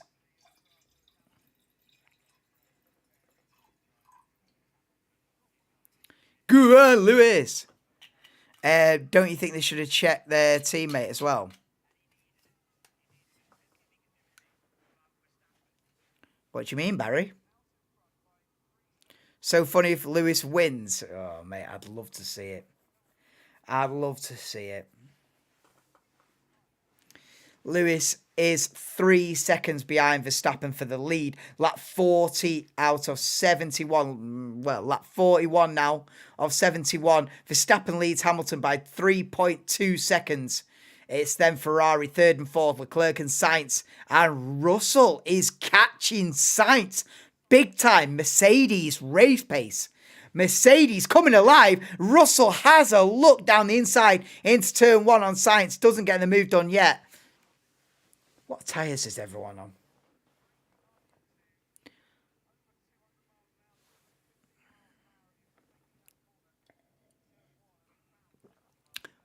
I'd love to see Lewis win it though, yeah? Rip Ferrari. Ferrari front row.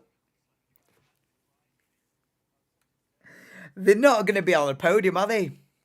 If Russell dispatches Sainz quick time, we could end up with both Mercs on the podium and Ferrari ending up 4th and 5th. You know what I mean? It wouldn't even surprise me. It's just like, You know what I mean? Ferrari fans, you know what I mean? It's savage out here. Sorry, dreaming again. I love to dream, Will Rally. Always dream, bro. Never conform to the... You know what I mean? Always go against the grain. Always dream. Alexander Albon can still win this championship. No, seriously.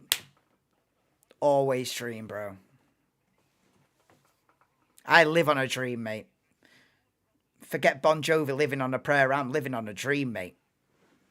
And I'm dreaming of a championship battle next season. And if I don't get it, devastation. Nah, you got a dream, innit?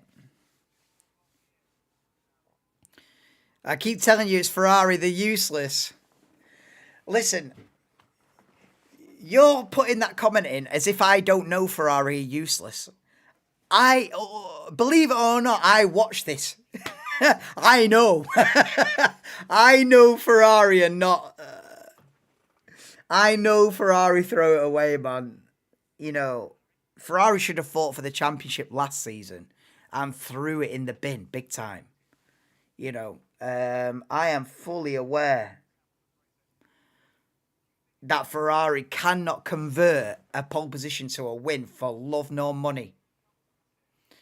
It's such a shame, really. They've got the pace in quali, but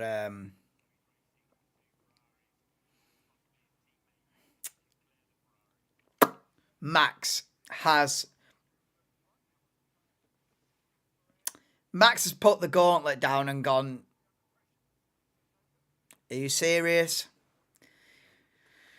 Max has just taken a second and a half out of Hamilton in the last 2 laps. Max, you've stolen my dreams. That's deep, that, Dougie. That's deep, but also factual. AlphaTauri deserve the recognition. They do. AlphaTauri are pulling out a double points finish as it stands. P6, P8, you know, and Tsunoda's putting big pressure on Oscar Piastri for P7. Come on, Yuki.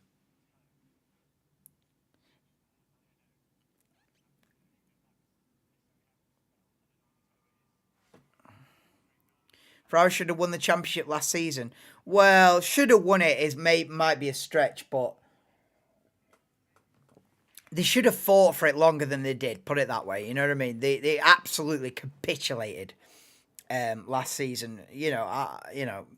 Won it might be going a tad into dreamland, but Ferrari had a quick car last season, you know, compared to the Red Bull. They matched them, if not better than them, at a lot of races last season. They fucked it up monumentally.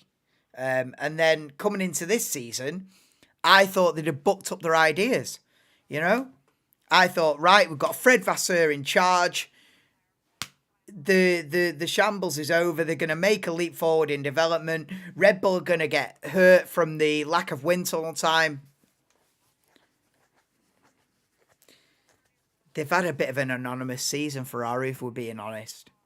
They've had a bit of an anonymous season. Has it been an absolute disaster of a season? DNF every race? No. Has it been a great season for Ferrari? No. It's been a bit of a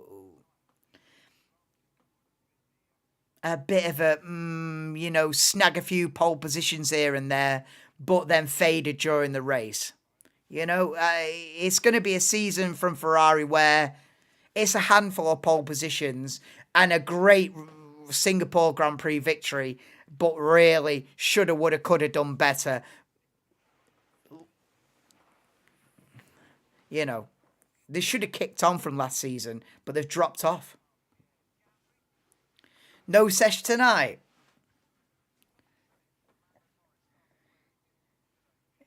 Yeah, on the sesh, not on here. Not on this channel. I'll probably be in Jams's Discord after, innit, Kim? Get in there. You know what I mean? What's going on with Lando? It's usually top three. Well, Lando, they messed it up in qualifying, so Lando Norris started the race, I think, 17th, something like that. So it's going to be it's always going to be a difficult race starting from P16, P17. Yeah, they messed up qualifying basically, McLaren and Lando Norris. So he started from the back pretty much. He's come through a little bit with the red flag. I feel that's neutralised everything. I feel like Lando Norris was on a better strategy than most. But with the red flag, it kind of puts everyone on level playing field. And so it's cancelled out people being on opposite strategies. And you know what I mean? So, yeah, Lando Norris will be lucky to get a point from this, but Russell is all over the back of Sainz as we see Lando Norris, as we talk of the devil, and he shall appear, and Norris takes 11 just about. An aggressive move on Esteban Ocon in the Alpine, but Norris is up to P11. Next up is Nico Hülkenberg, who holds on to 1 point for now, but with Lando Norris in the McLaren hunting him down, how long can Hülkenberg keep this position? Lap 46 of 71 then, and Verstappen leads Hamilton by 5.4 seconds. It's Leclerc and Sainz who hold third and fourth at the minute.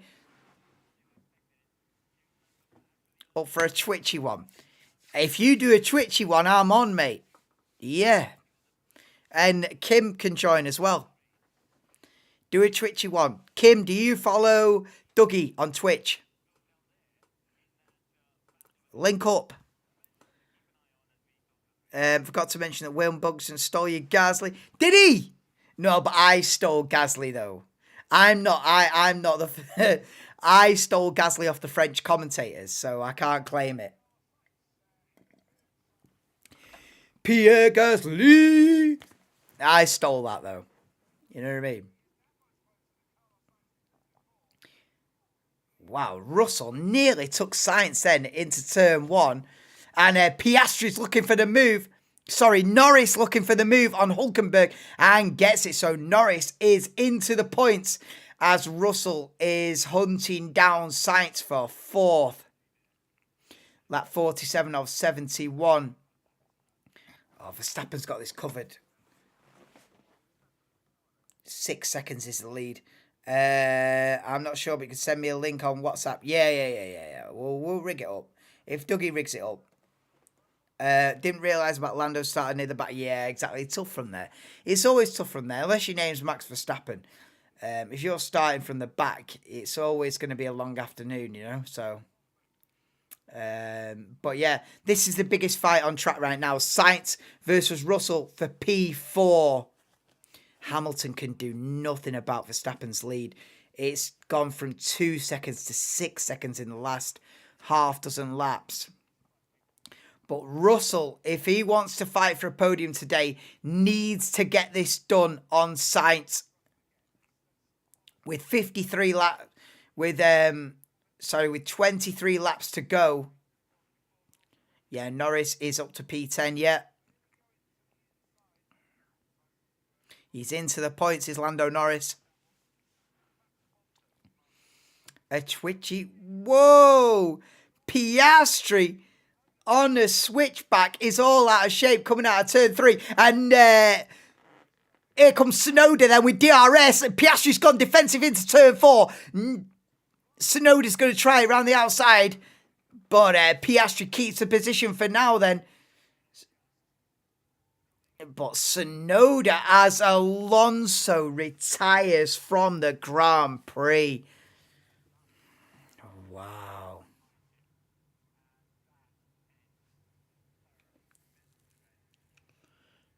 Aston Martin. I have never seen a team drop off this hard before. But Alonso was fighting for last position and they've just retired the car. I don't know why, but there was contact between Tsunoda and Piastri in turn 3. So Piastri's had to defend into turn 1 and then leaves room in turn 2, but gets tagged. Wow, yeah. Now Piastri gave him room, but Tsunoda's with an aggressive one tagged Piastri, but they're both still going without damage. And Russell. Here comes Tsunoda versus Piastri again. Oh, they're going to crash this time. And oh my God, Tsunoda tried a brave one. Tsunoda. Nah, Tsunoda's gone well too. Nah, Tsunoda's gone well too aggressive there. Look at this, Albon versus Norris. Oh my God. Norris gets the position. Nah, mate, Tsunoda was a bit too aggressive there. Wow. Let's have a look at this then. Right, replay on board with Yuki Tsunoda then. Down into turn 1. Piastri defends, and Tsunoda fancies just going straight round the outside. No, bro. He didn't leave it. Tsunoda fuming as well. Nah, Tsunoda's fuming, but nah. You can't just turn in. I don't think Piastri did anything wrong there. Listen, in every scenario like this, regardless of what the drivers are, rest assured, I will try my best to remain unbiased in every scenario like that. I don't care if it's me dad driving. Do you know what I mean? I will be as unbiased. And I've got to say, I don't think that's anything to do with Oscar Piastri there. I think Tsunoda's tried a crazy one round the outside, and he's just a little bit too aggressive for his own good sometimes, Yuki Tsunoda. He's thought that he's got the move done and he can just cut in, but Piastri's still there on the inside, and so Tsunoda's gone to turn in. And of course, you're going to tag with the car on the inside and you're going to take yourself out. So I lay the blame with Yuki there. As fuming as he is, it's got to be Yuki's fault, that one. You lunatic. Well, yeah, you could take away that whole monologue and just put the word lunatic in there if you want, but... How far is Lando behind Albon? Have a look at the screen. Let's have a look. How far is Lando behind Albon? He's already got the move done. So he's ahead of... Hey, Tsunoda's a clown. Nah, Tsunoda's not a clown. He's just... He just goes a bit too far sometimes. Lance Stroll's a clown. No, I'm a clown.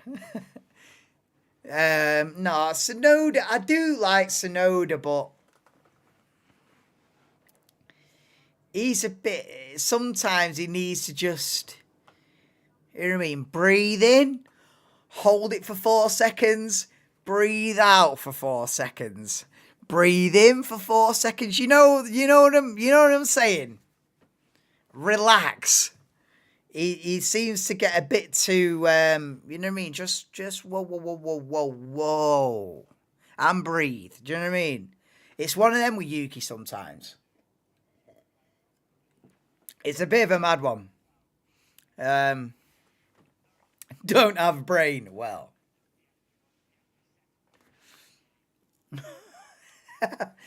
No, he's all right, Yuki. You know, he's a quick driver, but he does make some decisions where... He does make some questionable decisions. Put it that way. That's what I will say about Yuki Tsunoda. There's some questionable things that happen every now and then. But he is quick. So, you know, you've got half a chance when you're quick. You'd rather be quick and making mistakes than slow and consistent.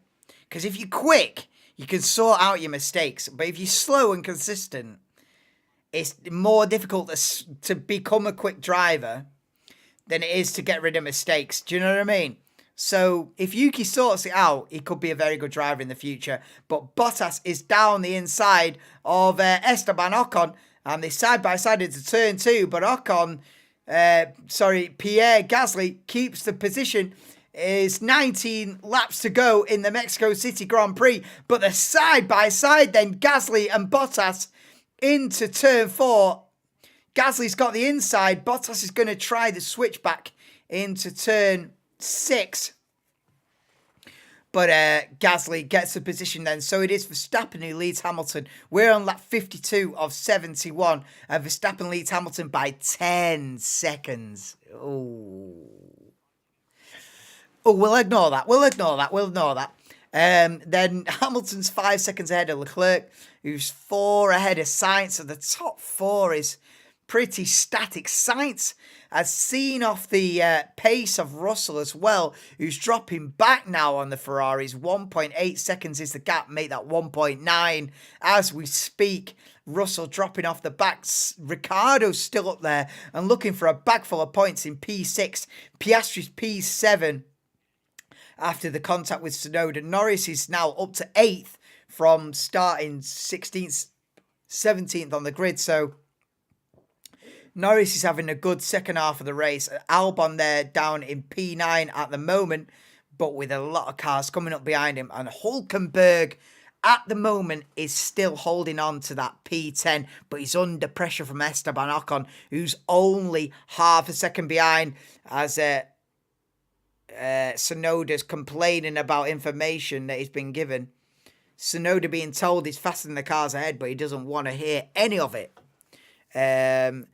Yuki will never get the Red Bull seat because of his temperament. You might be right there. That is the one thing that does let him down, yeah.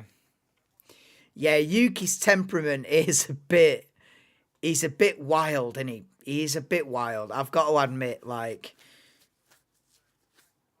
if you're in the big time, if you're in the spotlight and you're a megastar and you're racing big time and you're effing and jeffing, I mean, that's an old thing, you know what I mean? You're swearing on team radio every 2 minutes going, this idiot, this guy. And it's not a good look, is it, for the people that sponsor the team and the shareholders? And yeah, he does need to improve his temperament. I've got to agree with that. But then again, you don't want to put out the fire because Tsunoda's got a fire. Do you know what I mean? You don't want to put that out. You don't want to kill his personality. So you want a bit of that fire, but sometimes he does go too far. It's Ocon versus Hülkenberg for the final point in turn 1, but Hülkenberg keeps the position for now. But yeah, what are we saying? Tsunoda, Zhou, Stroll looking to keep their seats. Yeah, Zhou is decent in qualifying, but seems to fade off during the race. Zhou's a hard one to judge because neither do I think he's phenomenal or terrible. He's in a grey area where he's about good enough to keep his seat, but like, is he a future world champion? No. Do you know what I mean? But is it like shockingly bad? No. Zhou Guanyu is a hard one to judge. It's a hard one to judge because he often outqualifies Valtteri Bottas, but doesn't often outrace Valtteri Bottas. So I don't know. I don't think he's lucky to keep his seat, but Théo Pourchaire, who's leading the F2 Championship, has got to have a shout for that seat at the end of next season, surely. Alonso 7th in the driving championship prediction start of the season is back alive. Yeah, I think I predicted Alonso about 6th or 7th in the drivers championship. In fact, that was the one prediction I got right from my pre-season predictions video. The one thing that I did get right was Aston Martin to kind of jump the midfield and being in the fight for podiums. I didn't realise it'd drop off this badly, but certainly in the first half of this season, I got that prediction, bang on. But listen, that's the only thing I got right. I'm not going to talk about the rest of my predictions. Because I was just a little bit off the mark. Hi, Rob. Did you watch the Manchester? Welcome to the stream, Jake. Did you watch the Manchester Derby? Manchester Derby? No, I was at work, so but that's a good thing because I'm glad I didn't see the Manchester Derby. Snowden and Red Bull don't belong in the same sentence. No, yeah, it's difficult to see it. But Lando Norris has, yeah. So Norris has let Piastri through. Sorry, other way around. Piastri's let Norris through for P7. Norris on the different strategy.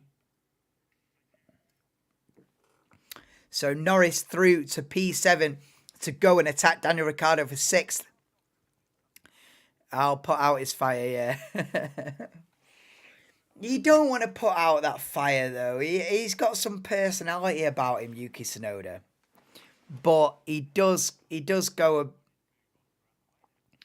a bit too far with it. I must admit, he does go a bit far with it. But I like that he's got that fire of. I do like that he's got a bit of fire about him, though. It's better that than someone who's completely anonymous. You know what I mean? I'd rather have someone going mad on team radio every 10 minutes than someone that never says anything. You know, it adds a bit of flavour, if nothing else. Joe only still due to sponsor money. I don't know about that. He's done all right. I mean, I'm there going, he's doing all right. He's dead last. He's dead last in the race with 14 laps to go. Yeah, Zhou Guan Yu's not magic, is he? You know. And that's the barometer. If you want to be in Formula One, like I say it all the time, you've got to have a bit of magic about you. You've got to pull up mad results every now and then. I'm not saying every week, but every now and then you've got to do something mad. Unexpected. But yeah, Sargent not happy with the way that Stroll is defending 14th position. We're on lap 58 of 71, so 13 laps to go, and Verstappen leads Hamilton by 11, call it 12 seconds. Verstappen leads the Grand Prix by 12 seconds with 12 laps to go. Leclerc is P3, 5 seconds. 5 seconds behind Hamilton. Sainz is 4 seconds behind Leclerc in 4th. Russell 3.7 behind the Ferraris. And then Ricciardo 2.3. Ricciardo's still doing pretty well in P6. Norris is 1.8 behind him. That's a gap I'll be looking at. Then it's Piastri. So McLaren are now 7th and 8th. Albon's on for a couple of points. I feel like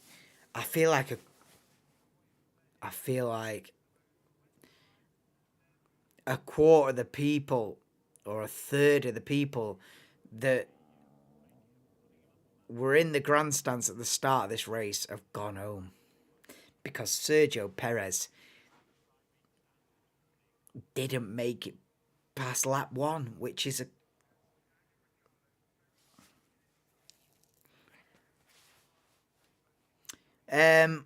Honda is to Aston Martin next year. Honda insisted on a Japanese driver. No, I don't think it's next year. I think it's 26, isn't it? I think Aston Martin Honda deal. Is it next year, that, John? I thought that was 2026, that. But you might be right. It might be. Is it Aston Martin Honda next year?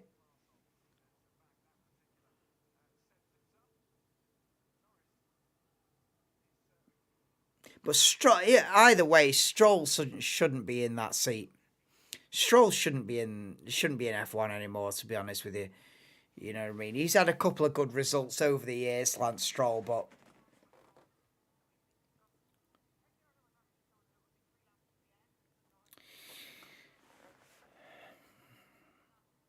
Norris is catching Ricciardo at a rapid rate of knots here. It's within a second now. Norris on the back of Ricciardo. Oh, I was hoping Ricciardo was going to get a top 6 here today after qualifying P4. But Norris is looking for a handful of points here. He started at the back, but he's going to finish with a bag full of points as he hunts down Daniel Ricciardo for P6.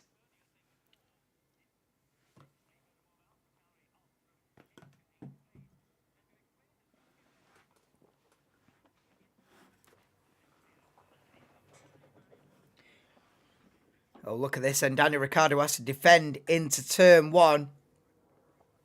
Yeah, it's a matter of time before Norris gets his P6.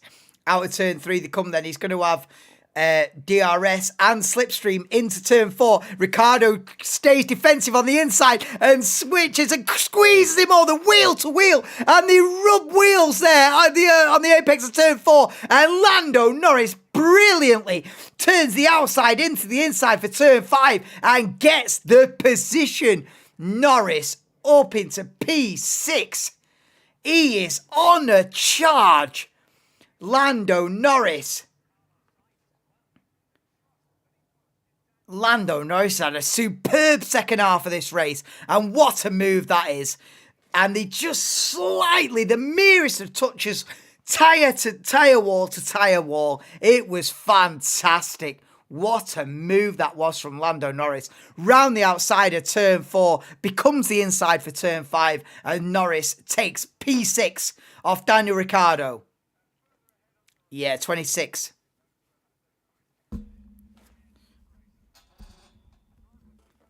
Please do drop me a like, guys, if you are on the stream. It really does help me out and could get a few more in. Helps promote the channel on YouTube and could get a few more in for the Brazilian Grand Prix this a week today in Brazil.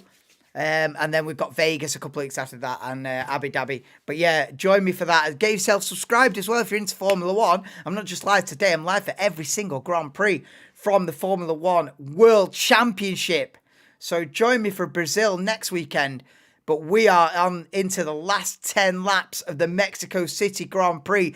Perez is out, retired on the first lap after collision at turn 1. Magnussen's out after what looked like a rear suspension failure on lap 34.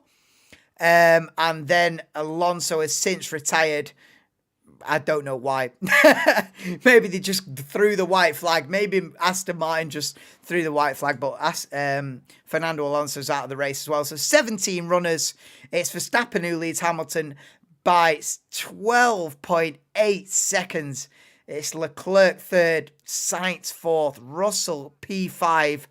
Norris is now 2.9 seconds behind Russell in P6. Ricciardo, as I predicted and had any sensible person would predict, Ricciardo has dropped back a little bit from his qualifying position of P4. He's dropped back to P7 at the moment. Piastri's 8th. Albon still up there. P9. He's come through in the race. He's shown good pace this weekend and he's on for a couple of points. Nico Hülkenberg still up there in P10. But here comes Esteban Ocon to take that point away from Hülkenberg. Ocon has half a look into turn 1, but Hülkenberg keeps the position for now. This could be close in the braking zone going into turn 4, though. Ocon has got slipstream DRS, and look at Hülkenberg weaving then. Hülkenberg takes the inside line, and this is going to be very close in the middle sector. Hülkenberg ain't going to get a point out of this. The two Alpines are coming in quick. Hülkenberg's not going to hold on to this position for another 7 or 8 laps. No chance. So what distance from Norris to Russell?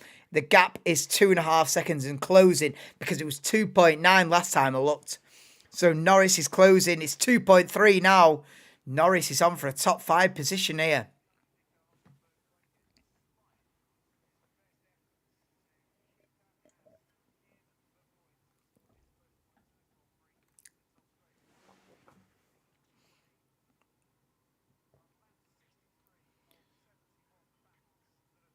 Yeah, Hülkenberg has fought bravely this race and You know, Hulkenberg's had a good race here, but he's probably not going to get anything out of it as Esteban Ocon then with DRS and the slipstream. Can he get near enough? I tell you what, that straight line speed on the Haas is keeping Hulkenberg in P10 at the moment. He's got Ocon, Gasly and Bottas right behind him. Yeah, I'll tell you what, that Haas is looking quick in the straight line. Oh yeah, cut to race leader.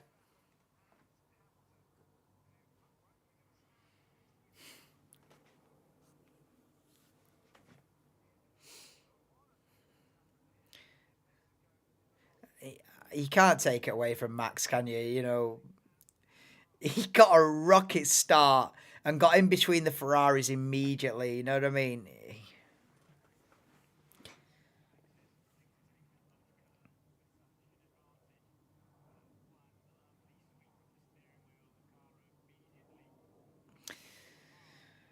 Seven laps to go, and Max Verstappen leads again for the 16th time in 19 races. Verstappen looks like he's going to bring it home for yet another win. But this is the big fight. It's Lando Norris versus George Russell for P5. The gap is 1.6 seconds.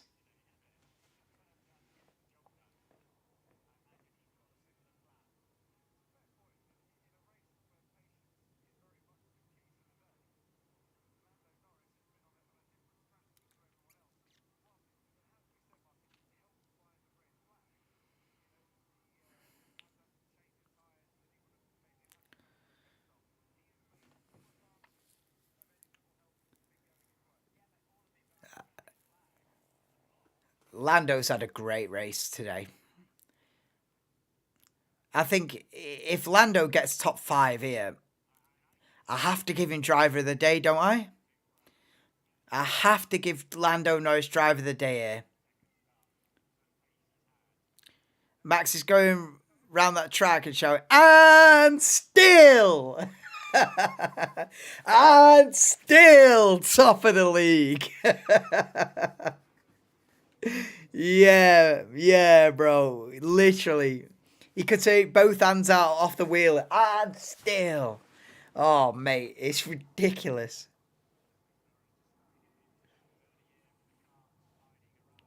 What can you do? You just got to respect it.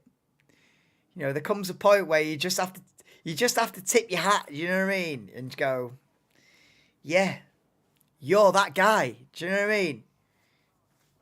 He's that guy, bro. What can you do? I just hope we reconvene in March at the beginning of next season, and you know what I mean? It better be looking tasty next March. That's all I'm saying. Because it's going to kill me off. If Verstappen wins the first 4 or 5 races of next season, it's not going to be... my enthusiasm will start to crack. You know what I mean? We need competition next season. But look at this. We've got competition at the moment, but it's for P5. Lando Norris is on a rampage. From P17 on the grid, he's looking to challenge George Russell for 5th. Good strategy going on the hard tyres first. Yeah. Norris on the mediums is looking quick in the closing stages.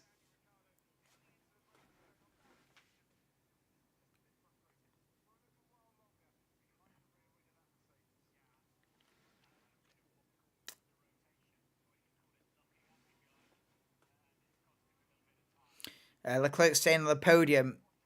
That's Narnia world moment even more. It's Narnia. It's Dream World. Yeah, Leclerc's going to get a podium. So at least Ferrari can convert a front row into a podium at least. I mean...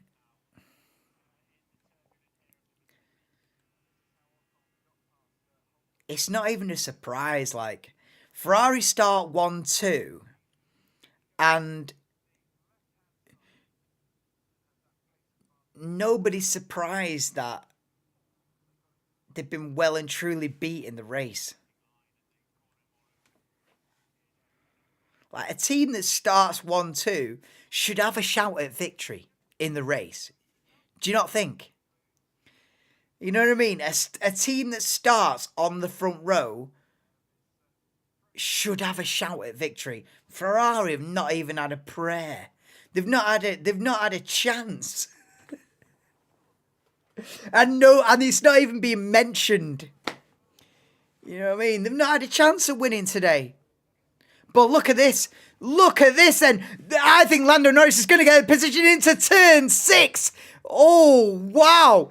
What a move. Norris takes Russell into turn 6 on lap 67 out of 71. 3.5 laps to go. Lando Norris from P17 on the grid to P5 on the road. Respect Lando Norris. He has had a hell of a race today. Lando Norris, full respect. Driver of the day. Gotta be. Oh, wow. Look at this fight. Oh, wow.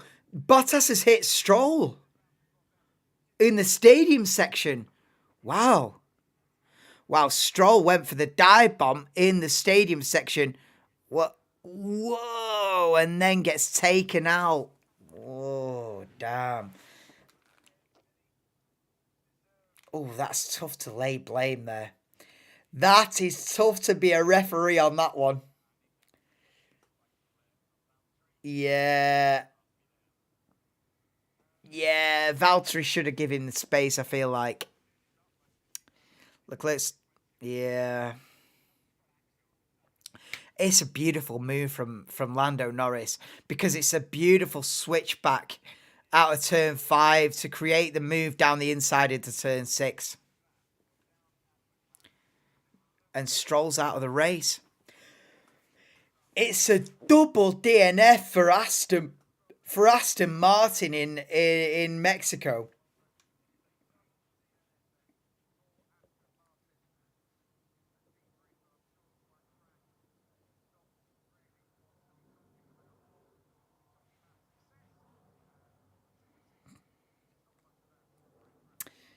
You could write a book on the downfall of Aston Martin in the 2023 season. You really could. I mean, not very many people would buy the book or read the book, but you could write the book still. It has been shocking. And they're both out of the race.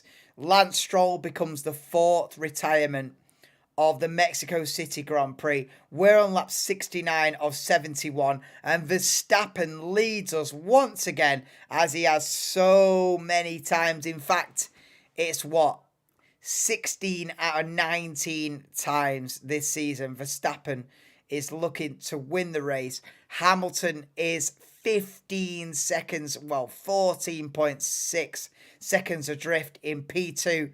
It's then Leclerc and Sainz. 3rd and 4th are the Ferraris. Lando Norris, with one of the races of his career, up in P5. And look at this then. Daniel Ricciardo is chasing George Russell. Is Ricciardo going to get back up into P6? Let's go. Good, yeah. Oh, yeah, I heard about that this morning. He's only in his 50s as well. Yeah, rest in peace, Matthew Perry. Yeah, man. Savage, that. He's only in his 50s as well.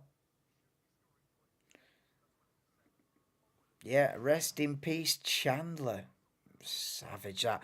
I tell you what, the other 4 members of that cast will be... That'll be like family to them. Do you know what I mean? Maybe they don't keep in contact maybe they don't keep in contact that much, but the other 4 members of that Friends crew they'll be devastated because he'll be like family to them. They'll be absolute. You know what I mean? They'll be thinking, shit, life is short, bro.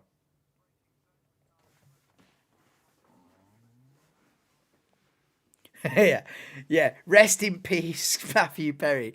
Rest in peace, Aston Martin. No, I shouldn't even laugh. But true still. Yeah, man.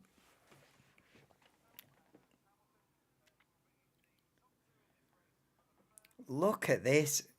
Daniel Ricciardo is putting on a race here, you know. It's not a good look for Perez, this. He doesn't even get past turn one. Meanwhile, Daniel Ricciardo in the Alpha Tauri is challenging George Russell in the Mercedes for P6 in the slowest car. Well, arguably the slowest car. You know what I mean? It's the last thing Sergio Perez needs is a DNF in his home race and the guy who wants his seat battling for the top six. That's the last thing Sergio Perez needs. It's just a double blow. It's a double blow for Sergio Perez. Oh my goodness me. Max Verstappen yet again. Is this his 16th race? Is this his 16th win or 15th win? I've lost count of how many wins Max Verstappen has won this season. It's 16 wins in the season for Max Verstappen as he crosses the line to win the Mexico City Grand Prix. It's that many wins. I've lost count. It's ridiculous. The most dominant season in F1 history is on as Max Verstappen wins in Mexico City. Lewis Hamilton, with a nice drive, a good drive, to finish P2 in the Mercedes. Leclerc takes the podium after starting on pole position, fades to third, but Russell's going to hold on to P6. So it's Verstappen, Hamilton, Leclerc the podium, Sainz fourth, Norris fifth, Russell sixth, and Ricciardo seventh. Then it's Piastri eighth, Albon P9, Alexander Albon with a couple of points. And then Esteban Ocon rounds out the points in P10. Another day, another win, another record. They're so calm about it on team radio. They're so used to it. Verstappen wins the race, they come on the radio. Another day, another win, another record. That makes me feel sad in my soul. Because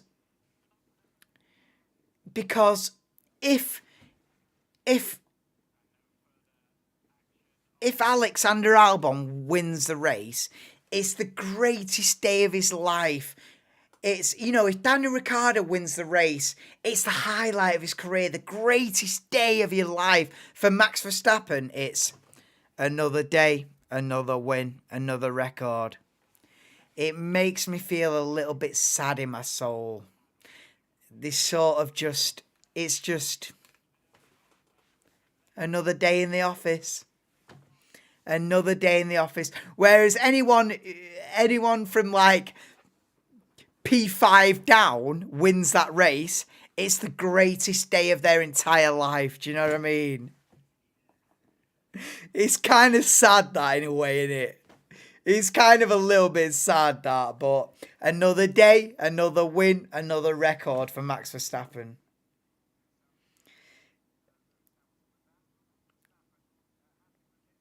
A 16th win in 19 Grand Prix. A 16th win in 19 Grand Prix in 19 Grand Prix. Unbelievable. There's no excitement. They're not even excited about it anymore. Narnia's real, bro. Leclerc and Ferrari both, yeah. Ferrari have ended up third and fourth.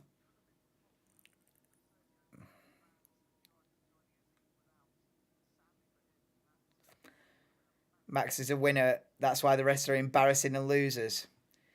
No, listen, they're giving it the best shot, but they better give it a better shot next year because this has been unbelievable. That's my brutal side, but it's true. Lewis moaned about Red Bull incoming. Yeah.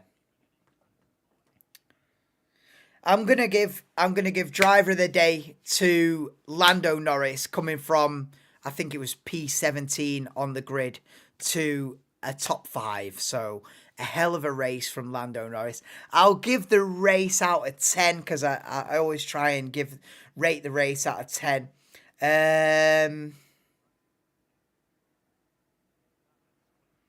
A 4.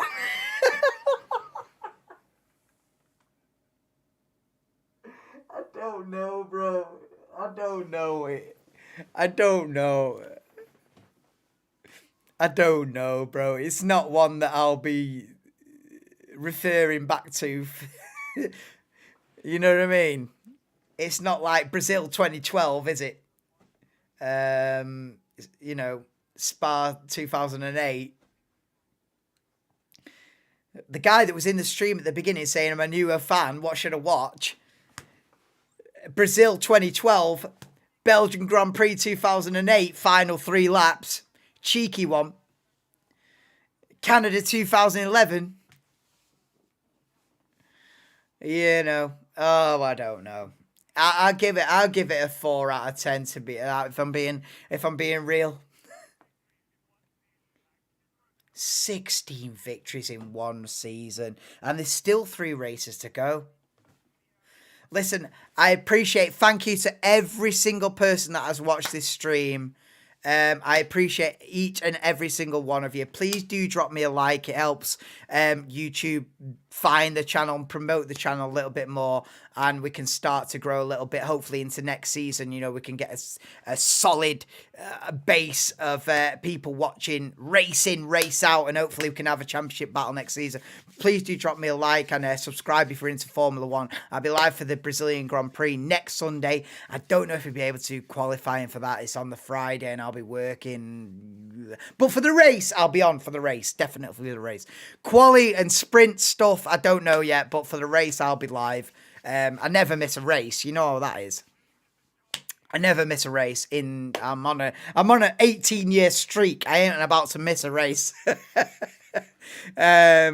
But yeah, thank you everybody for joining. Please do drop me a like, as I say. It's Verstappen who wins again. He's that guy. Lewis has had a good race in P2. Leclerc has managed to get a podium, which, you know, Ferrari have done okay today. They've not embarrassed themselves. 3rd and 4th. Okay, you get a back 4 points for that. Norris, I'll give driver of the day. I'll give the race a 4 out of 10. I won't be watching it back. Once is enough for me. But the big story was Sergio Perez, wasn't it? Not even making it past the first corner. But Abu Dhabi 21, that's what he needs to watch. Yeah, I loved it. Yeah, very controversial, but the more dramatic, the better. So that's what I liked. But yeah, thank you everyone for joining. I'll be live next weekend for the Brazilian Grand Prix. Maybe quali. It's a sprint weekend again, so it's weird. It doesn't really work with the shifts I do. So we'll see. But I'll definitely be live for the Brazilian Grand Prix next weekend. So please do join me for that. But yeah, thank you all for joining me for the Mexico City Grand Prix. Verstappen wins a 16th race this season. Hamilton second, Leclerc on the podium as well. Lando Norris, I give my driver of the day to Lando Norris up into P5. Then Ricciardo, decent race in the AlphaTauri, brings it home in P7 in the end. Then Piastri, Albon with a couple of points in P9. Shout out to Alexander Albon. But yeah, thank you everyone for joining. Kim, Chris, who else was in? Barry, John. Let me have a quick look at who else was in. Jake, thank you for joining. Anthony, Dougie, you're probably still, yeah. Will Rally, thank you to everyone who joined, and I will see you all next weekend for the Brazilian Grand Prix. Only 3 to go now, and then we start on 0 points again next season. Cheers, guys. Thank you very much. Verstappen wins a 16th race. Brutal domination.